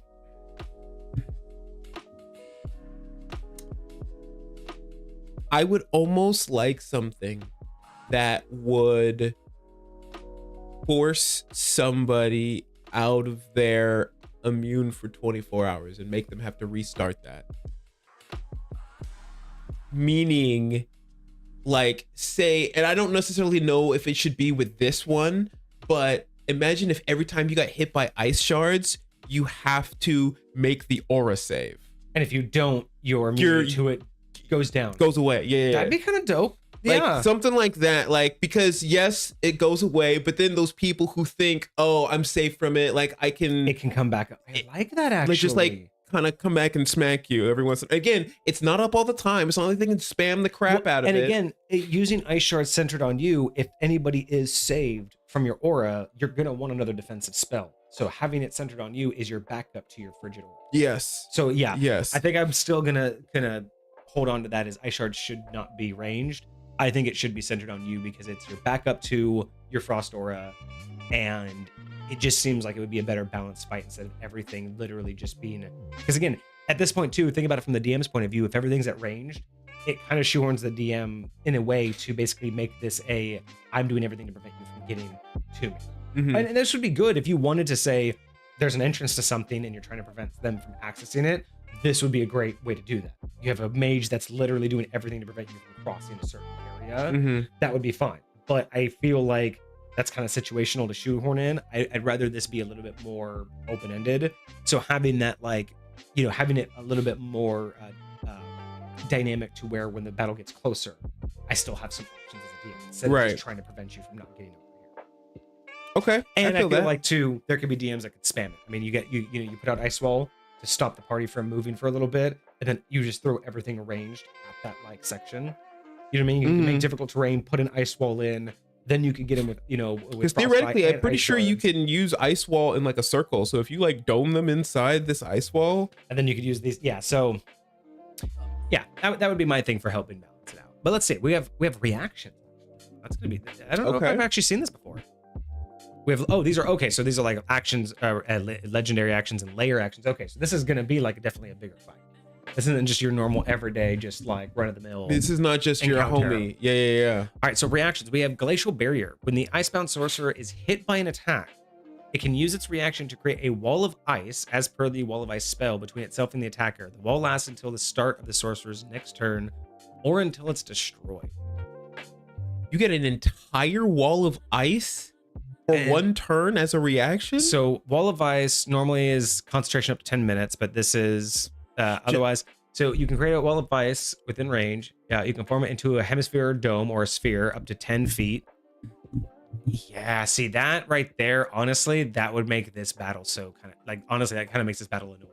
Every time you hit it, it can just be like, poof, you can't hit me until until the start of their next turn.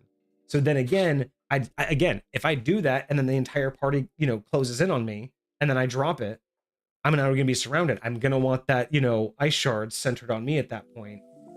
You know what I mean? Like this is going to be one of those ones. Every time you hit it, it's only one person in the party is ever going to be able to hit it if it keeps doing this. Every round, boom, hit. But how big is the wall of ice? Wall of ice, a hemisphere, dome, or sphere with radius of up to 10 feet. A radius, that means 20 feet in diameter. Or you can shape it to a flat surface up to 10 feet. Square panel. That's 1 foot thick. And if the wall cuts through a creature's space when it appears, that creature within its area is pushed to one side of the wall and must make a dexterity saving throw. On a failed, the creature takes 10d6 cold damage. So every time you hit him, if he has this reaction, you and anybody near him might end up taking 10d6 cold damage every time you hit him. This one might be a little bit much. This might break this into a 2 OP for battle. I feel like there's because there's no limit. There's no limit to how many times you can use this. I would say something like this, especially because of what the thing is called. Hold on. There's an update to this. Hecate, is there an update to this one? He says that there might have been a missed update. You didn't update the reaction. I do not recall. Did you send an update? I will check. Stand by. Because yeah, this one just seems as is. This is very powerful. I mean, that's you're as a reaction, you're getting a level 6 spell as a reaction every round. That's a lot. Apparently, you got a message about it. I don't know if that means direct or what. What channel did you message in? He may not have gotten it if it went direct. Oh, it was a direct DM. That's probably why. No, I'm looking because I responded. We had a conversation, but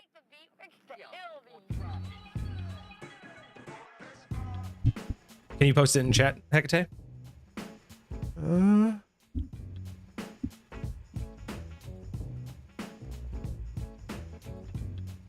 Yeah, definitely. We do one review every Monday. Serpent. Typically, the reviews will last anywhere from 2 to 4 hours, so we usually only get one in every Monday. And that's mainly just because of our schedules. The Icebound Sorcerer's reaction. We might try to be doing more, but it'll just really depend if we can have a longer stream. Because we don't want to cut anything down. We don't want to try to rush ourselves through these things. We want to be able to have our tangents and really break down what we do. So we feel like if we add too many, we'll feel more obligated to rush through them. Show the changes. And that's just kind of, I feel like that'll be less inspiring to just be like, oh, this is what it does. Yeah, we like it. No, we don't. Right. I much prefer, and I think Kage does too, but I don't want to speak for him. But I think we both just prefer the idea of being able to understand why it's balanced and discuss the intricacies of why we would use it and how we would use it as a player, as a DM, instead of just reading it and go, oh, I like it. No, I don't. Here's the score. Move on. You know what I mean? I feel like there's a lot of people that do that, where they kind of just read something and go, oh, this is what someone created. That's stupid. Okay, move on. I much prefer try to understand it from a, the setting point of view, the player point of view, the experience, right? Instead of just the mechanics. I also think it sometimes depends on how much you have to review. It does. There are some times where we've gotten ones that are on a single page and we struggle to put out a 2-hour episode on that. And then other times we've struggled to cram it and do a 5-hour stream. So yeah, it ebbs and flows, but again, we want to be fair to everybody. So there have been times we've discussed if we get a very small one, should we double it up? But we haven't found a good way to incorporate multiple reviews just yet. I'm pretty sure this is the updated version. Hecate says they can send another one. Oh, Hecate forgot to add the updated stuff earlier. Okay, all right, because I'm looking at it right now over here you and I'm dropping tripping the ball. out. I'm like, what happened? All right, y'all. This is why we. Because I did see the message honestly, that they sent. Y'all got to understand, Kage is very very patient with y'all and much more than me. Like I look, because I've talked to him like off stream about this, and I have told him I am totally okay getting strict and putting more rules, and he's like, no, it's fine, I'll work with everybody. Like, he gives y'all some leniency, but believe me, if I was in charge of this, I would take what you submitted at time of submittal, and that's it. If you submit it to the channel, it better be done, and I'm just gonna read what it is, because that's just how I would be. I don't have the time or the patience to like get things 2 days before stream and update it. I would just get it and then have it. So it's so funny because he is so more like because here's the deal. To me, I enjoy it's lightweight Goku vibes. Like, I want to see your submission at its most powerful. Okay, like I enjoy when stuff is synergistic and when it works like that. So like, if I can help it, if I have enough time that I can allot for it, I'll put it out there, because I want it to go Super Saiyan, because these things are cool and they deserve to. Like I said, I you know, it's cool. It's your project. You run that side of things. I don't influence it because you do a great job. It's just you have much more lenient perspective, because I am definitely the kind of person where it's like, if it's in the submissions channel, that's it. That's what I'm getting. So if someone's like, oh, it's not updated, be like, that's not what I got. For sure. But that, I'm also just more of that mindset of like, you should be submitting like, again, my goal for this is to help people like, you know, understand, you know, our perspectives and a different perspective and what someone else might you know, see or experience going through this, right? And while I like helping people, you know, come to conclusions, and I don't mind when people like decide to make updates or change things, I also don't want to like be the reason someone doesn't make what they want.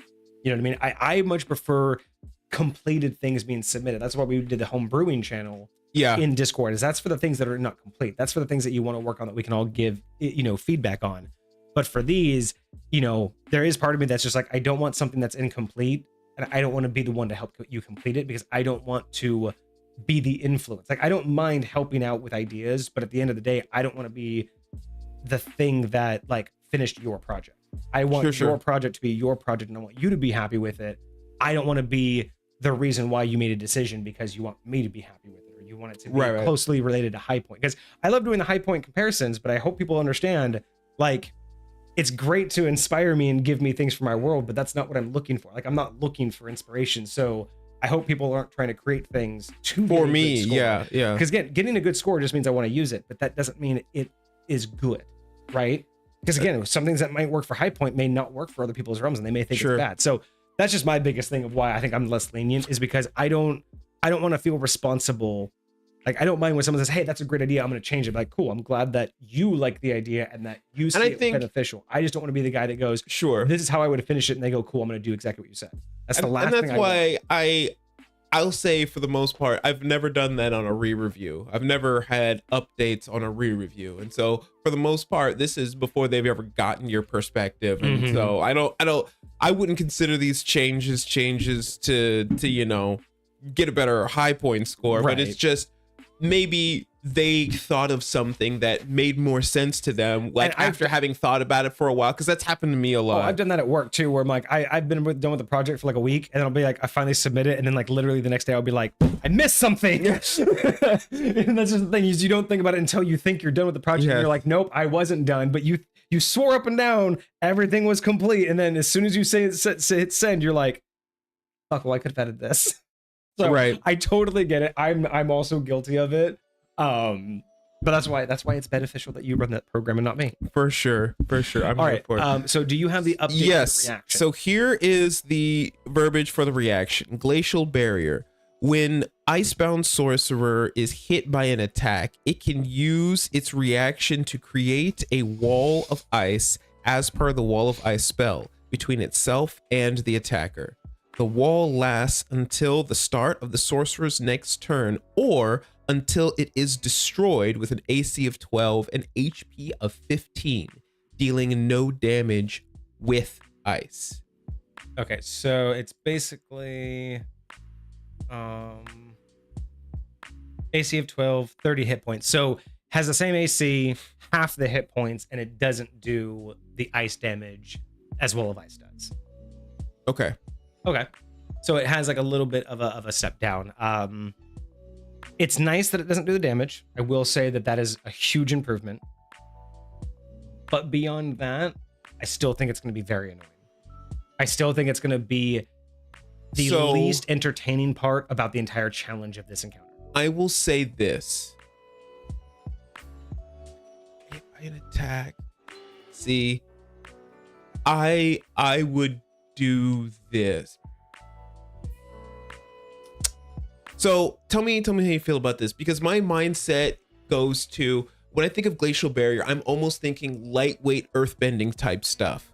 And what I mean by that is I would imagine this wall, I would say, I almost want to say like it absorbs damage. It almost like you could say gives you temporary hit points. Like you just put up an ice wall and then it hit, it hits it and it like breaks through it, right? You know what I mean? And so like it absorbs a certain amount of damage, but if it absorbs all of it, it either drops the thing, drops whatever projectile was after it, or it just goes off against the wall, you know?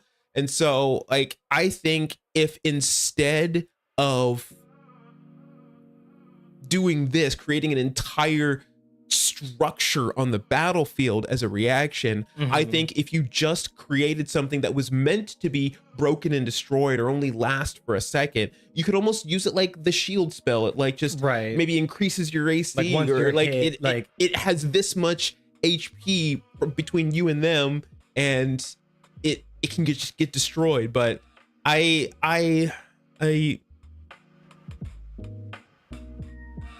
don't know. Yeah, I think an alteration here is definitely beneficial, because I just thinking from a player point of view and trying to run this, like even from a DM point of view, it's like it really feels like this is just going to be such a stop and start game. It's like even if you get past everything I throw at you across the battlefield, even if you have enough to finally fight me melee, every time I get slapped, all right, battle's over until my next turn. The biggest problem, like because they're just gonna slap at the wall, right? But it's like you literally you're like every turn, the first person to hit me means that everybody else is now just slapping a wall. You know what I mean? And it's like that would be, even as a DM, but also as a player, that's not a slog that I find interesting or even if you take away the damage, that's still a 6th level spell. Yeah, as a reaction. And that's just and to me, it's and like it doesn't last nearly as long, but still like. But it is burning attacks. You're basically just saying everybody just swing to swing. Because it's gonna, and what's the point of swinging if it's gonna go away anyway? Like even if we destroy it, like if there's only 5 of us, and yes, it only has 15 hit points, but that's still 2 of us have to burn our turns, so the next 2 or 3 people might be able to get their attacks on. You know what I mean? So it's like it feels gonna be like it's gonna be very stop and start, just to try to go after that. Yeah, like every time. Right? I also feel like it should really only be against ranged attacks.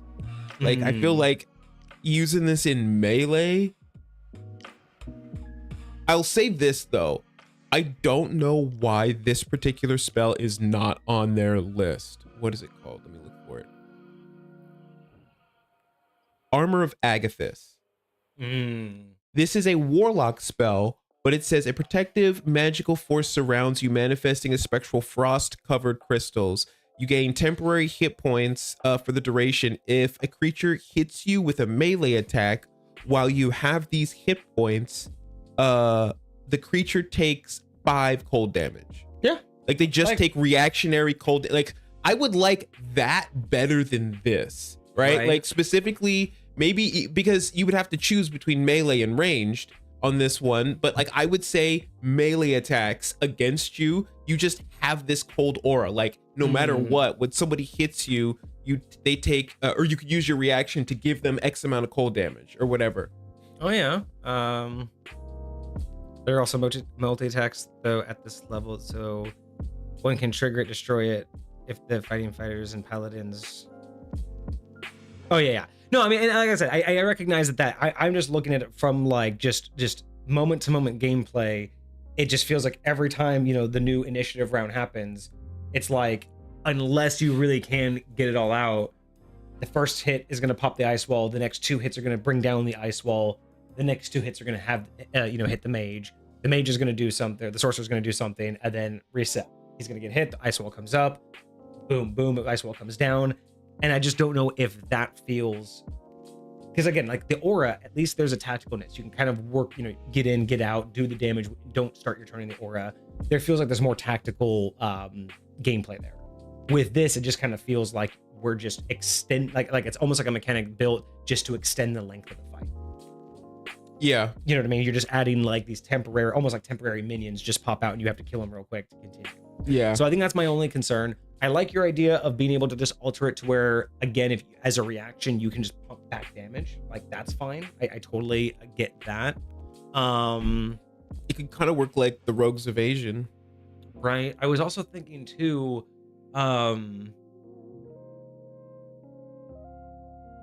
what if like this would probably not be as beneficial, but because we were suggesting, what was it? The ice shards or, ice shards. If that were to be centered on you, right? Mm-hmm. And it resets on a 5 or 6, what if as like your reaction, anytime you're hit, you can use your reaction to try to regain ice shards? I don't know how beneficial that would be. That might be too weak because it's basically just trying to get if you're replacing this, I think it's too weak. If you're adding it to it, I think that's cool. Yeah, because I wouldn't mind just another alternative to get one of your your things back. Just a different way to use your reaction, but if you do that, you can't do this. Yeah, so something like that. So yeah, I just think that the wall is I don't mind it being a reaction, obviously. It's just that the wall just seems to add more time and not as much like tactical benefit. Yeah. I don't really feel like it's enriching the combat more as it just extends it. Especially because it's so much. Yeah. We did have a question in chat. What if this were to be they defeated this in 5 turns? I mean, again, yeah, it's not like it's not like it's super OP. It's just I just, again, it's more of a mechanic I don't know if I'd want to go up against. Right. But I do like the idea of having this like reaction-based defensive maneuver. I mean, hell, even if as a reaction, you could do like call it like Blizzard Burst, right? Or something like that, where as a reaction, when you get hit, any enemy that's within 5 feet of you gets pushed 5 feet. Like, kind of just like pushes everybody back, maybe does like a little bit of damage. Interesting. So, something like that I could see. I could also see something that you could build upon. This would be a brand new concept, but like, every time you get hit, if you use a reaction, you can add like a counter to an ability, and every counter adds like an effectiveness. So, it could create like, difficult terrain. It could, be difficult to see. Like every time you use this reaction, like you're just basically adding it to like an AoE effect somehow. Interesting. Like a defensive something or another. Almost like, kind of like every time you use this, like it gets more sleety, like it's almost like snowing in the area until the point to where nobody can see. Oh. So it's almost like if you've gotten hit enough, you basically make like a blizzard to where you can just retreat into the ice and disappear. Yeah, almost as if it's like fog cloud or something like that. But that would take a long time. That would take several. I mean, again, if you're up against what's going on, Penguin? If you're up against someone who can take you out in 5 rounds, you know what I mean? Yeah. Like you gotta kind of think about working around that too. But I like the idea of a reaction with this thing. I just don't know if I would appreciate a wall every single time. Yeah, fair enough. But we get legendary action. Someone in chat did suggest, what if that was a legendary action? And I'm totally cool with that. Did they say legendary or was that layer action? This was just a reaction. No. What was the suggestion? A legendary action or was it a layer action?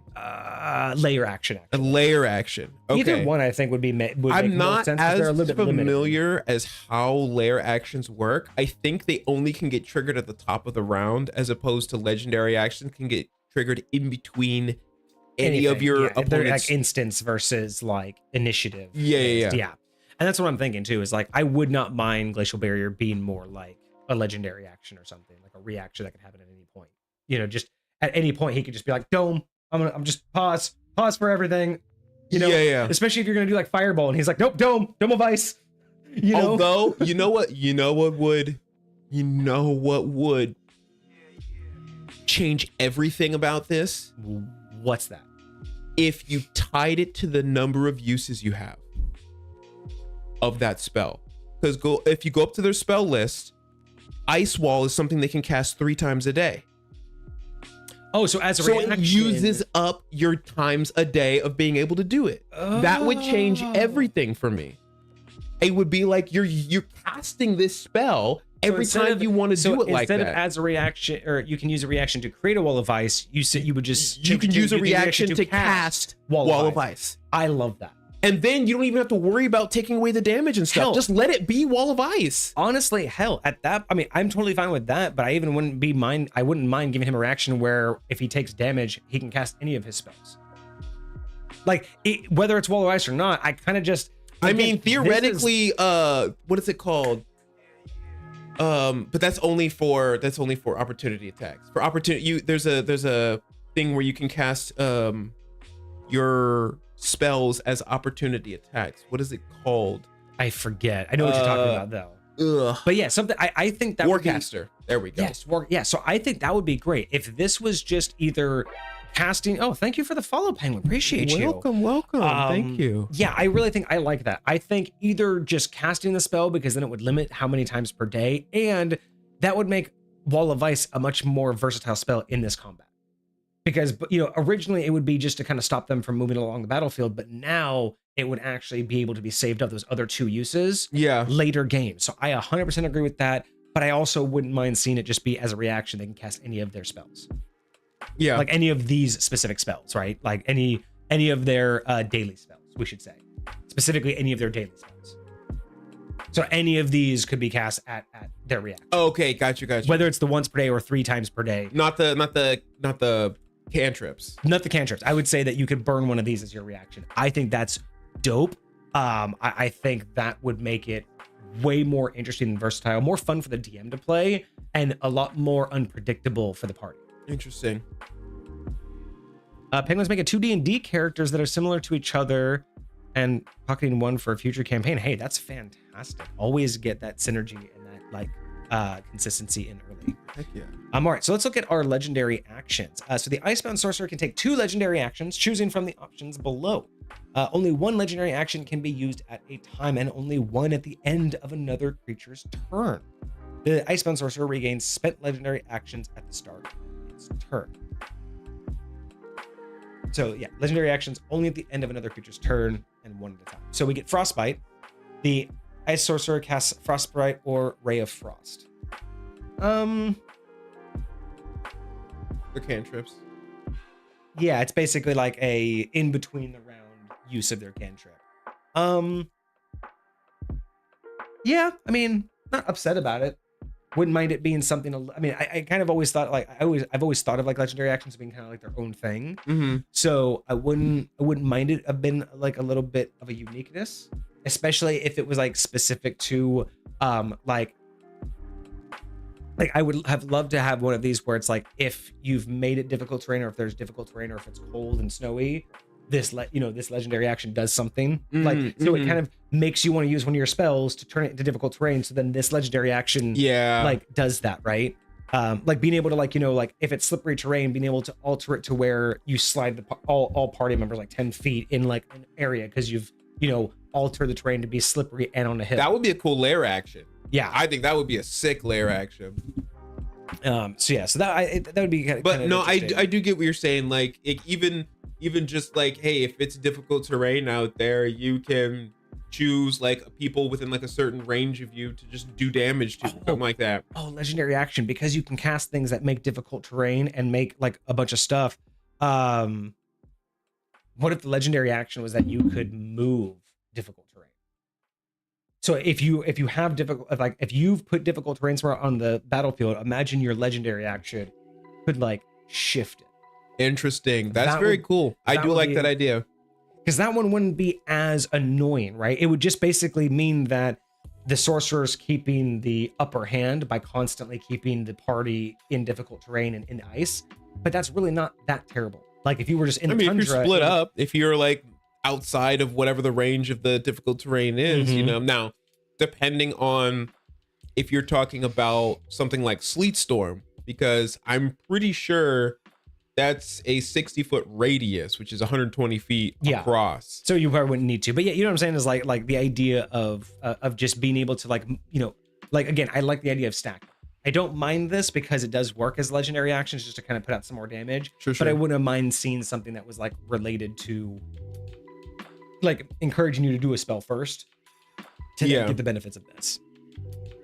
So we have also Icy Teleport, costs 2 actions. The Icebound Sorcerer briefly becomes a mist-like. Briefly becomes mist-like, teleporting up to 30 feet to an unoccupied space it can see. When it teleports, it leaves behind a 10-foot radius of freezing mist. Any creature that starts its turn in the mist must take a DC 17 Constitution saving throw or take the 2d8 cold damage. So basically, it's leaving its aura behind at 10 feet instead of 15 feet. Kind of like what I was originally saying. And have its speed reduced by half until the start of its next turn.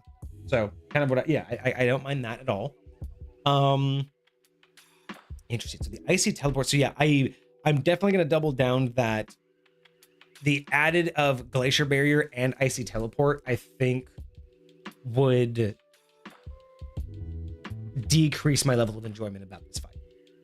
Again, I feel it would be less enriching and more extending the fight. You were saying that about Icy Teleport as well? Just the combination of reactions to make barriers and his ability to teleport. Oh, got you. It just seems like what I'm feeling like is, again, trying to put myself through a combat with it as a player. It just feels like everything's just trying to get me to take longer. Like it's just one more round, just adding one more round of combat. One more. Right. And I'm just like, I don't know how tactical it feels as more of it's just trying to keep distance from you and then put things in your way, which is not a invalid method, but I almost like, again, the way we kind of articulated some of the other thing, having like the ice spike that comes out from you, make sure it comes out from you instead of being able to cast it anywhere. And then like if somebody for whatever reason gets through that after and they've gotten through your icy barrier and they're all the way up at, like, God forbid they've gotten all through all of your stuff and they're about to hit you and you're really low, boom, you got your teleport. Yeah. At the last second to get out of there. So I'm not saying that these are imbalanced, and I do like those ideas. I do like how it all works. I just feel like if I were going up against it, the combination of Icy Teleport and Glacier Barrier would start to get at me. Sure. Again, if you're not super quick at it and can take it out in 5 rounds, I feel like this is one of those ones that could just be like, what's going on here? Why is it taking so long? And we have layer option. Oh, we have layer actions, which are optional. So if the Icebound Sorcerer is encountered in its frozen domain, such as an icy fortress or tundra, it can take layer actions on initiative count 20, losing ties. The sorcerer can't use the same effect 2 rounds in a row. I do like how it's optional in the sense of where you decide to place this encounter.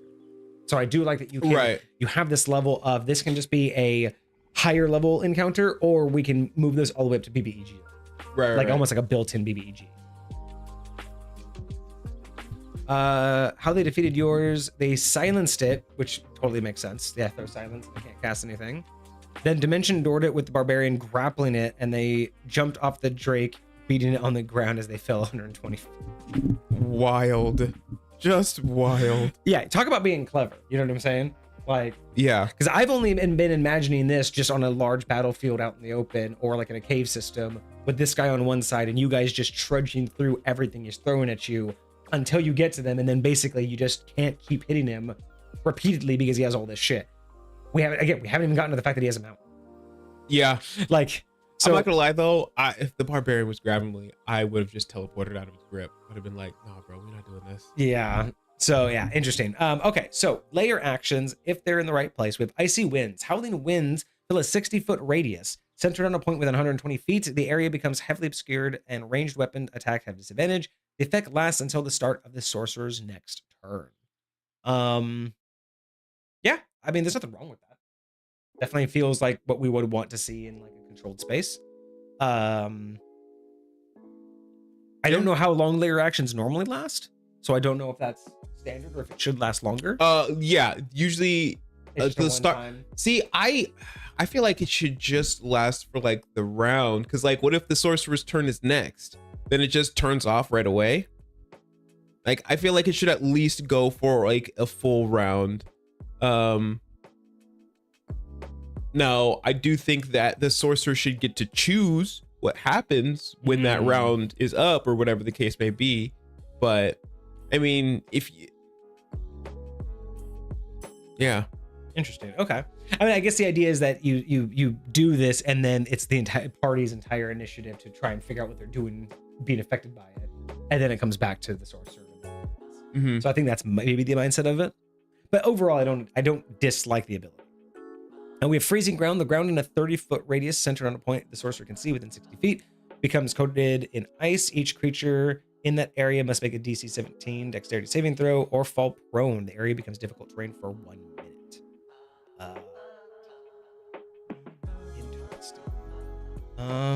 So it's basically smaller than icy wind, lasts for a whole minute, and they have to become permanent. I kind of like that, actually. Doesn't do a whole lot to them, but it does make it just kind of annoying. Again, this is the kind of the environmental effects I was expecting. So you can't use the same one twice, but theoretically, I could use freezing ground and then icy wind right back to back. Absolutely. Oh yeah, absolutely. So it would give you, that would do to those two back to back would definitely give you some breathing room. Yeah. And then you teleport on top of that, so they can't see you. It's hard to get to you, and then by the time they get to you, you ain't even there. Wild. And then we get hailstorm. Large hailstones rain down in a 20-foot radius centered on a point the sorcerer can see within 120 feet. Each creature in that area must succeed a DC 17 dexterity saving throw or take 4d6 bludgeoning damage and 4d6 cold damage. 20-foot radius. Is that fireball? It's not a big radius. No, but it's a radius. That means it's 40 feet wide. Yeah. That's a 40 feet.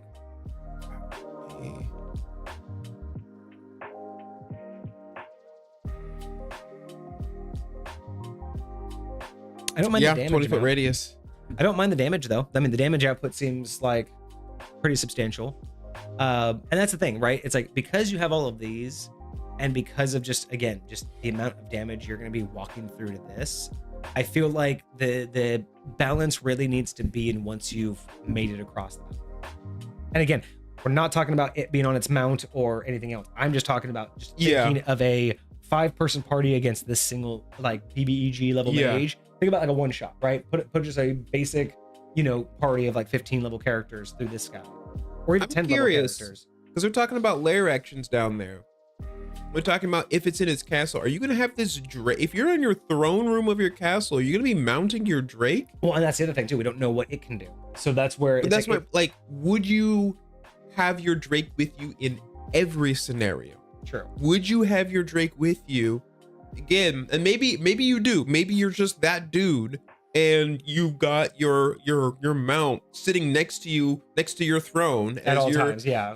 But I find that an interesting scenario. Like if you find this sorcerer out in the wild, makes more sense. Yeah, you would have it. But like, I do feel like the layer actions and things could kind of balance out not having the Drake. Exactly. Yeah, I feel that. And whatever and that that's combo all I'm might trying be. to think of is from the perspective of trying to cross the battlefield, having, cold constantly attack me, difficult terrain constantly affect me. By the time I get up to it, then I have to deal with ice walls and teleports. I just feel like I wouldn't mind it having the defensive to slow me down. Like that's kind of what I've been dealing with, right? Sure. And do some damage when I'm up close to it. But it is still a squishy.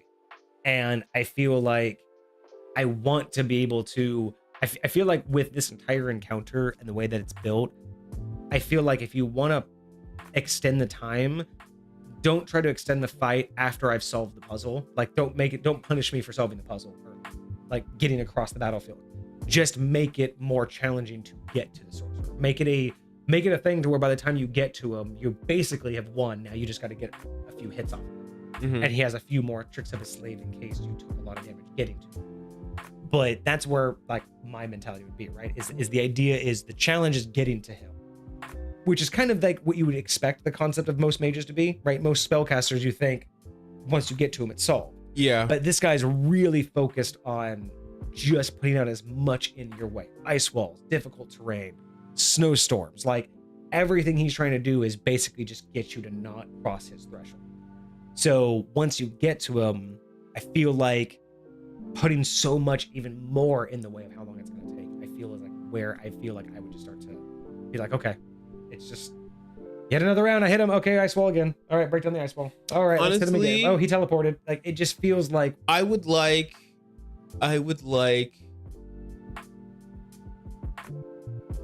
maybe not, because I'm trying to think about the teleports.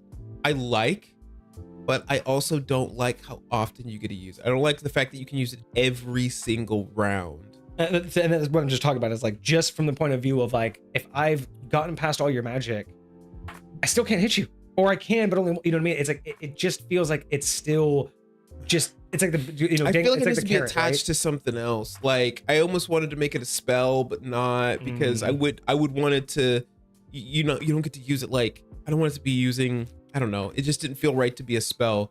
But I wouldn't want to know where I would put this. Like, I don't want to make it an action, but a reaction is still theoretically every turn. Like, I would want it to cost something. I don't know.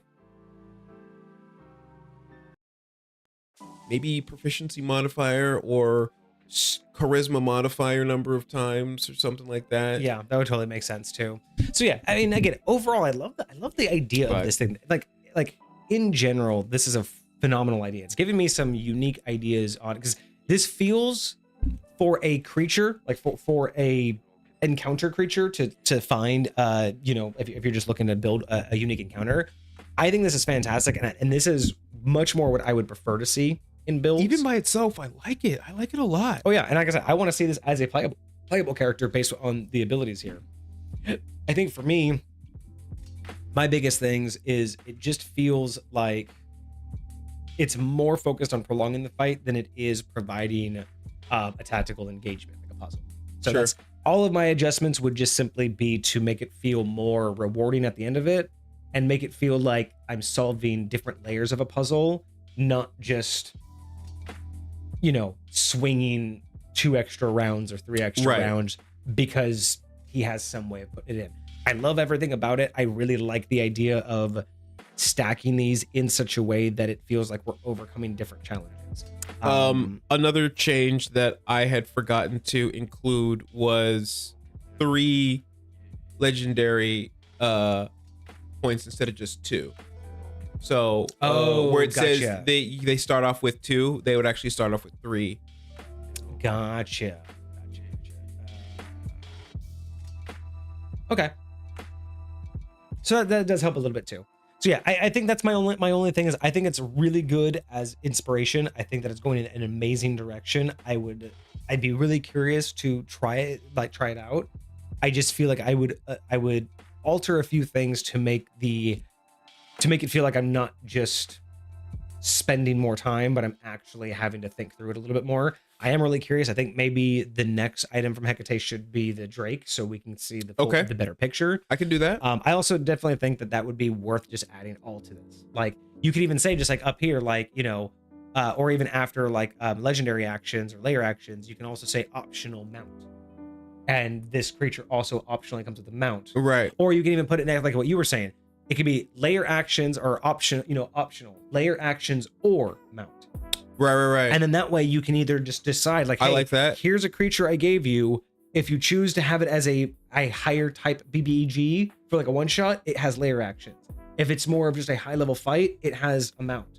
And then you can remove both of those, no layer actions and no mount, and make it like a mid game thing. So by adding the layer action and mount as 2 different options, and then you can just say none of them, then you basically have this new creature that can be thrown at different tiers of party.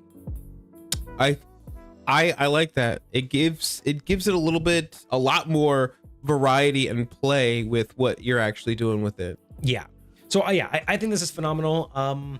I would make very few changes for High Point just to make it a little bit more approachable, but it will have to lose a point just because there are a few things that feel like it's going to be a little bit too not reliant, but it seems like there's a lot more influence from its mount that we're not seeing here. So it gets a negative point just because, again, without a reference to it needing its mount, it's less universally acceptable, right? It's harder to, oh, thank you so much for the follow, Darkwall. You know what I mean? Like it's one of those things where it's difficult to say it's universally acceptable and easily picked up if I don't know it's missing something. Yeah. Because right now, if there's something else it needs and I have no way of knowing that it needs it, I'm always going to be missing it.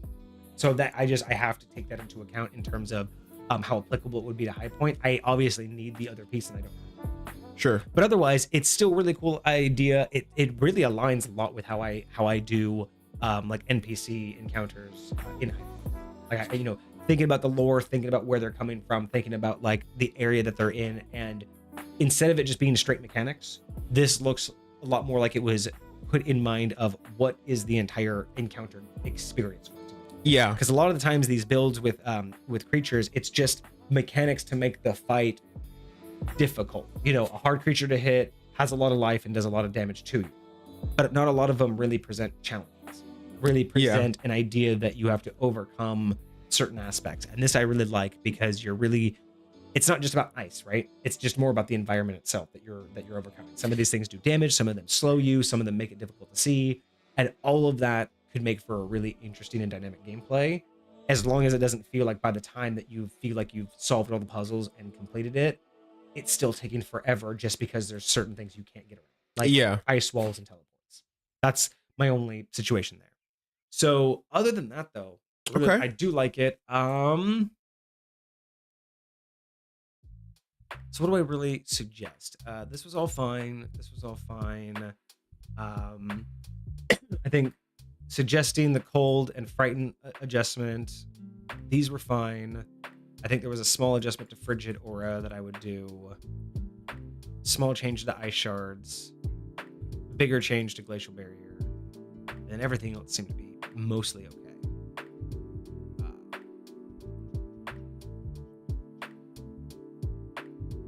Pretty good though. I will even say though that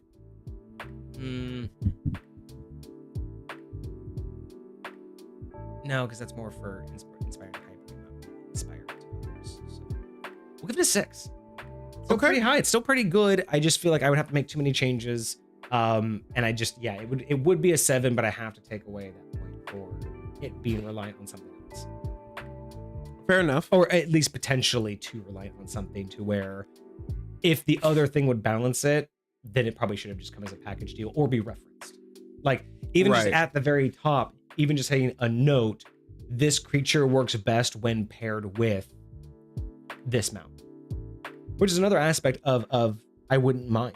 You know what I mean? Can you imagine opening a monster manual and seeing a creature and then having a little note that says this creature works best when paired with this creature over here, like a mount, again, like, hey, this knight works really great when you tie it with a nightmare kind of thing, right? Like these two. I do like that. I do like that.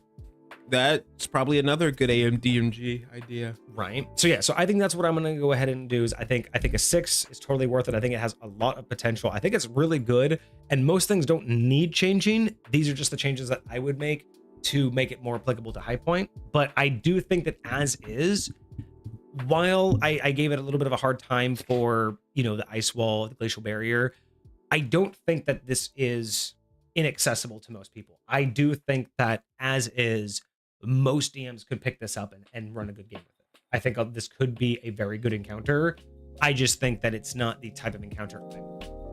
Sure. But that's different to say that this, we've talked about sometimes and mentioned of not being able to see the entertainment in it. I can see people having fun with this. Very much so. I can see this being a very entertaining combat. It's just not one that I would, in certain situations, I could see issues with it, but I could also see it being a lot. So no necessary changes. I just think that I would touch it up. Okay. Very cool. I love it. Very good though. Very good. Well, thank you, Hecate. I hope that you appreciated that review. I hope we gave you some inspiration, or at least gave you some reasons to stick with what you've created. Let us know if you do any updates, but otherwise, like I said, it seems like you've already play tested it, which is always something that I highly suggest doing. Is if you have something, play test it. 100%. The only way you're ever gonna get, like, we could tell you a million different things, but until you play test it, no one ever knows how it's gonna work out. So I'm glad you're doing that. Share it with some people, see what other people think of it, and see if anyone else will actually be able to play test it. Because, like I said, I think that I'm abnormal when it comes to my D&D encounters and the kind of game I like. I'm pretty sure the majority of people would enjoy this encounter. I'm not saying that there's only a subset. I'm saying I know I definitely would. I'm the exception, not the rule. Sure.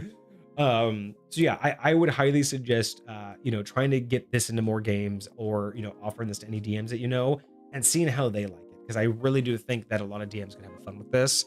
I just would want to take it in a different direction. Sure. All right. Well, that takes us to past the 2-hour mark, which is good. That wasn't a terrible review. I'll be honest, I'm still kind of exhausted from yesterday.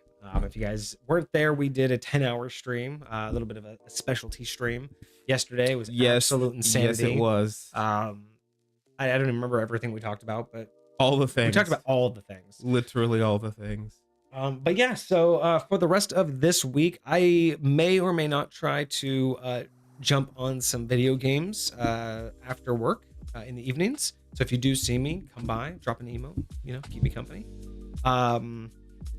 You will not be here this Friday. Correct. But I will be. So I will probably find the next topic on the list to do a little bit of research for a history of. I have a couple in the works. So I'll just finish one of those up and we will do a history of this week or this Friday. You'll be back next Monday. Yes. What's the item that we have for next Monday? We have the Sightless Night Seeker. Sightless Night Seeker by Soul. Interesting.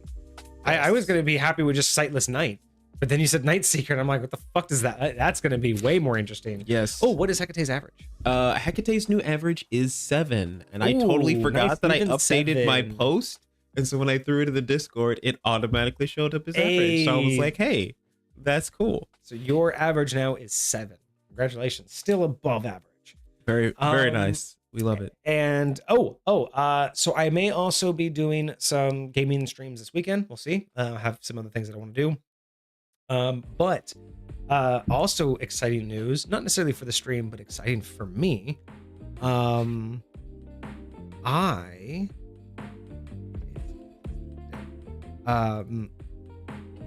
have a brand new player started on Thursday. Oh, so one of my friends has reached out to me, expressed interest in D&D. What is happening on this scenario? What time? What time? I don't know yet, but probably in the evening. Would they mind? I don't know. We'll talk. We'll talk about it. Let me. But yes, so I have one of my friends has expressed interest, and they are going to come over on Thursday. We're going to do the intro. What I call the scenario. It is my introduction for new players into D&D. It's an insight into High Point, as well as my DMing style, and it's also more or less designed mostly for players who aren't familiar with D&D at all, or at least in 2nd edition. But it's more of a no character, no paperwork, no nothing. It's all just sit down and start. But it's a big intro to kind of get them the idea of what D&D is all about, at least playing with me. Gives me an idea of what kind of player they're going to be, so I can tailor fit my DMing style to them, and be able to give them the things that they want more. And then after that, if they do enjoy it, we will probably set up an opportunity to do a character build. But this is always a nice little way, because it's like no commitment, no stress. You do it. If you enjoyed it, we can try it again. And if you didn't, maybe D&D is not for you. You know what I mean? True enough. It's a way to get people into D&D without making them invest in anything. Yeah. We could sit down, run this little scenario of mine, and you decide if you want more. So that's happening on Thursday. I will probably be talking a lot about that on Friday and seeing how that goes. But yeah, I'm super excited to get another player, because if they enjoy it, we have another friend who may want to come back to gaming with me and join up. So they may become a gaming pair. Very nice. Very nice. So yeah, that would be really nice, because that'll just be more campaigns I get to kick back up, and more things. And they're the ones that even jokingly suggested when they first talked about this, that maybe this would be something worth recording for the stream, either doing live or recording for content. So I may be able to start doing a series on YouTube or here on Twitch where I actually DM for a group of newbies that have never played D&D before, which I think would be phenomenal. That would be so much fun. That would be very cool. That would be very cool. It would really allow me to highlight everything I've built, because High Point was built with the mindset that I had people in my life, you, Vixie, who just didn't play. So a lot of it was built originally around introducing people to it. So I think it would just be like the best way for me to really show off everything I've built is actually be able to show off, like, the character build and their first gaming session and things of that sort. Right. So we'll see how that goes. I will let you all know more on Friday. But yeah, if you do see me online throughout the week or on the weekends, that's usually me just playing games, casual, kind of like behind the scenes, get to know me. That's not D&D related stuff. We will let you all know by Monday when the February community stream is. So we have like 40 hours left, y'all. So get into Discord. If you haven't voted yet, go to our community streams channel. And I think we have 40 hours left. And I think subletting subclasses is still in the lead for what we are going to be doing. By just one vote. By one vote, y'all. So your vote matters. We need your vote. Oh my God, there's more vacation pictures. Jesus Christ. Yeah, you saw that? I just saw this now. Get out of here. Get out of here. That is wild. I love how it looks like, dude. Like, honestly, I swear that image makes it look like we're like a pseudoscience podcast. Like we're just sitting there, and I just had that look of like, I don't believe these that were made by humans, and you're just sitting there like, look, you see how big they are? There's no way that humans would have been able to stand that tall and car. Like it looks like we're just debunking some pseudoscience right here. So funny. I look at these two and I'm just like, man, this is some subreddit shit. Like this is what I anticipated if we ever got our subreddit to like kick off. This is the shit that I would expect from that. So it's awesome. I love it though. That's funny. That's perfect. Chat's been having some fun with these photoshops, and I'm actually quite okay with it. You guys are hilarious. Actually, I didn't even realize that when we were streaming, I didn't even realize that Soul posted a photo of them in a fedora. That's awesome. Oh yeah, you didn't see that? Yeah. No, I didn't. But we had the fedoras on in chat. That's great. Oh man, what else do we have? We have any other updates? Well, we do have 2 new channels as well. We have the art gallery and the cutting room. These are channels for artists and editors alike who are interested in showing off their work that is non-D&D related, and or who are interested in working with us to create some content. We are on the lookout for artists and editors for all sorts of content, long form, short form. Basically, we are working our way up to get monetized on YouTube, and we would love to work with some people who are interested in learning editing or are currently learning editing. Since we're not monetized, can't really pay, but we know it would be a great opportunity to let people who want to build a portfolio or who just want to work with real content and get some, just get some practice under their belt. If that's something interesting that you are interested in, or if you know anybody who's interested in that, send them our way, send them the Discord link, and then they can post some of their stuff in there, and then we would love to work with them. I think we have one artist in the Discord right now who might be interested in working with us in the future, so I'm very curious to see their artwork get posted more. But yeah, that's kind of the big goal for this month or for this year, is I'm hoping by the end of the year to get at least like one editor working with us that wants to kind of, build a portfolio and work on some stuff. Because basically I'm looking for like 3 levels, right? Like I want a long form where they can just take our live stream, cut out all of the silence, all of the BS, and just get like just the episodes kind of tightened up for our main channel. Then I would definitely like someone who can go through our live streams and pull out like the tangents or just small sections. So get like a 2-hour, 2-3 hour stream, knock down to like an hour and a half, and then find someone who can make like half-hour or less videos about like different topics. And then of course find someone who can do shorts. Right. Now, whether that's the same person or whether that's 3 people, I know the same person, that would be insane. Right. But you know what I mean? Like that's like the goal for the end of the year, is to be able to get a team working together in order to start pumping out more regular content, because we've run out of content at this point for shorts. So I haven't posted on TikTok in a couple days. So what I'm going to be doing this week is I'm going to be going back to my replies. So I have your replies and Soul's. You guys have sent me plenty of stuff on TikTok. So what I want to do is I have all of those bookmarks. So I'm going to go back to those, do some reactions there, do some stitches. Because I don't have any shorts right now from the podcast anymore. So at this point, I have to be doing live content, and I kind of miss it too. We get a lot of good feedback on this stuff, like on like little clips of what we say, and I really want to keep that going. I just can't sit there. No, I get it. And I don't have the time with a full-time job. You're talking about video games not too long ago, and like the types of things you like in video games, and like this certain grind you have to get. It just very much feels like that kind of a grind where you're just sitting there. But there are people that fuck with Rust, that like love that kind of grind, like because that's their vibe, and it's different, right? I mean, I have my full-time career job, Monday through Friday. Then I have this twice a week live, but then I have all the back-end admin stuff. I mean, you have back-end admin stuff, I have back-end admin stuff, that, planning and all of that. Mhm. And then, of course, family life and just in general. Yes. Then my personal life on top of just general chores, housework. It's like at that point, it's like I only have so much finite time, and it would just, I know for me, because I have no passion or interest in editing, it would just be soul sucking to do that during because I know that's what makes, popularity. I know that's what makes you good, but I'm not here to make YouTube my career like right away.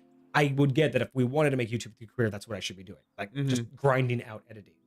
But that's the thing. I much prefer just to have this. I like doing this. I would like to have more edited content, but it isn't my primary focus. I'd much rather put my efforts where they are right now. Yeah. And I'd much rather find someone who has that passion, because that person, there's going to be a point where if I edited, not only would it be soul crushing, I would get to a point where I'm just trying to get things out instead of actually put effort. Yeah, making it be as good as you want it to be. Yeah, 100%. And someone who does that for a living, someone who wants to do this and has that passion and can put hours a week or a month into it. And a lot of what you are getting when you get that kind of stuff is the experience that they've had getting so good at it. Like, they might be able to churn that stuff out stupid quick, but it's because they've put so much time into honing their skills into how to be so fast that it's so efficient in the way they do things. So that's what we're hoping for. We're hoping to get some people on the team, because that would be fantastic. We have a lot of plans this year, and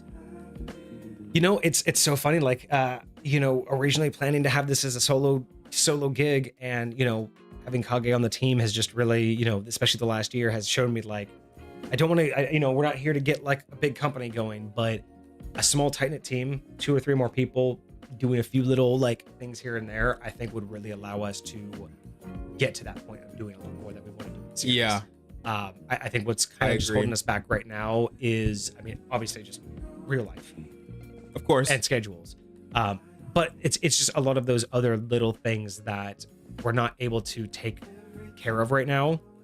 Having like a social media manager, someone to actually like go onto YouTube and actually like make YouTube look good, make our social media posts look good, things of that sort. If those things can get tightened up, we can generate more buzz. We can probably get more followers if we looked a little bit nicer, right? Like, there are things I know that we can do better, but we only have so much time and so many things we can get better at.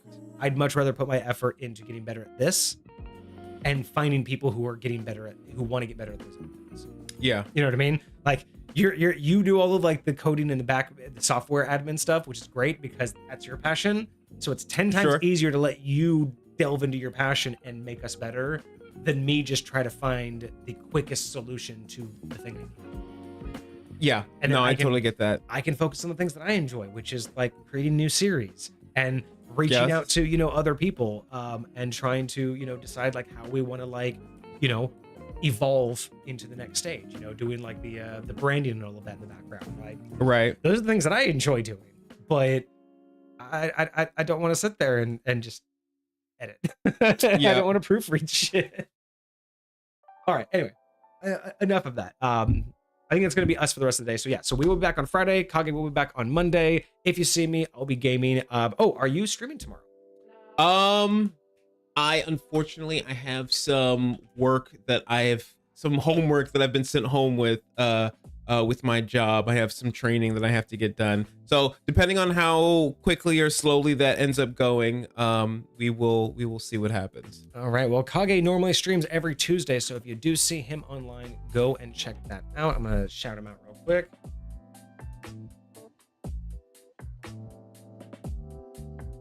I always spell it wrong. Yes. There we go. No. Did I? No. Did I spell it wrong? I always end up spelling it wrong. Oh, one of those. No, why am I spelling it wrong? What am I spelling wrong? It's the E is supposed to be an I. It's an I before and after the N. Oh, it's 2 I's. That's 2 I's. I was doing an I and an E. That's I don't know why I always put an E in there. Yeah, I know Kami, which makes sense, but I just, for whatever reason, Kami ni, and that's and I think in my brain it's always it's always Kamine and not Kamini. It's like it's that weird shit. But yes, Go check him out. He normally streams every Tuesday with coding, back-end work for us, or whatever his projects are at the time with, Python or Obsidian, multiple different things. So if you guys are interested in that and want to help, the back-end stuff, go watch him on Tuesdays. Otherwise, again, we'll be back on Friday. So I hope you guys had a fantastic weekend, and I hope you guys had a great week ahead of you. We'll be back on Friday. Cheers, y'all. Deuces, my friends.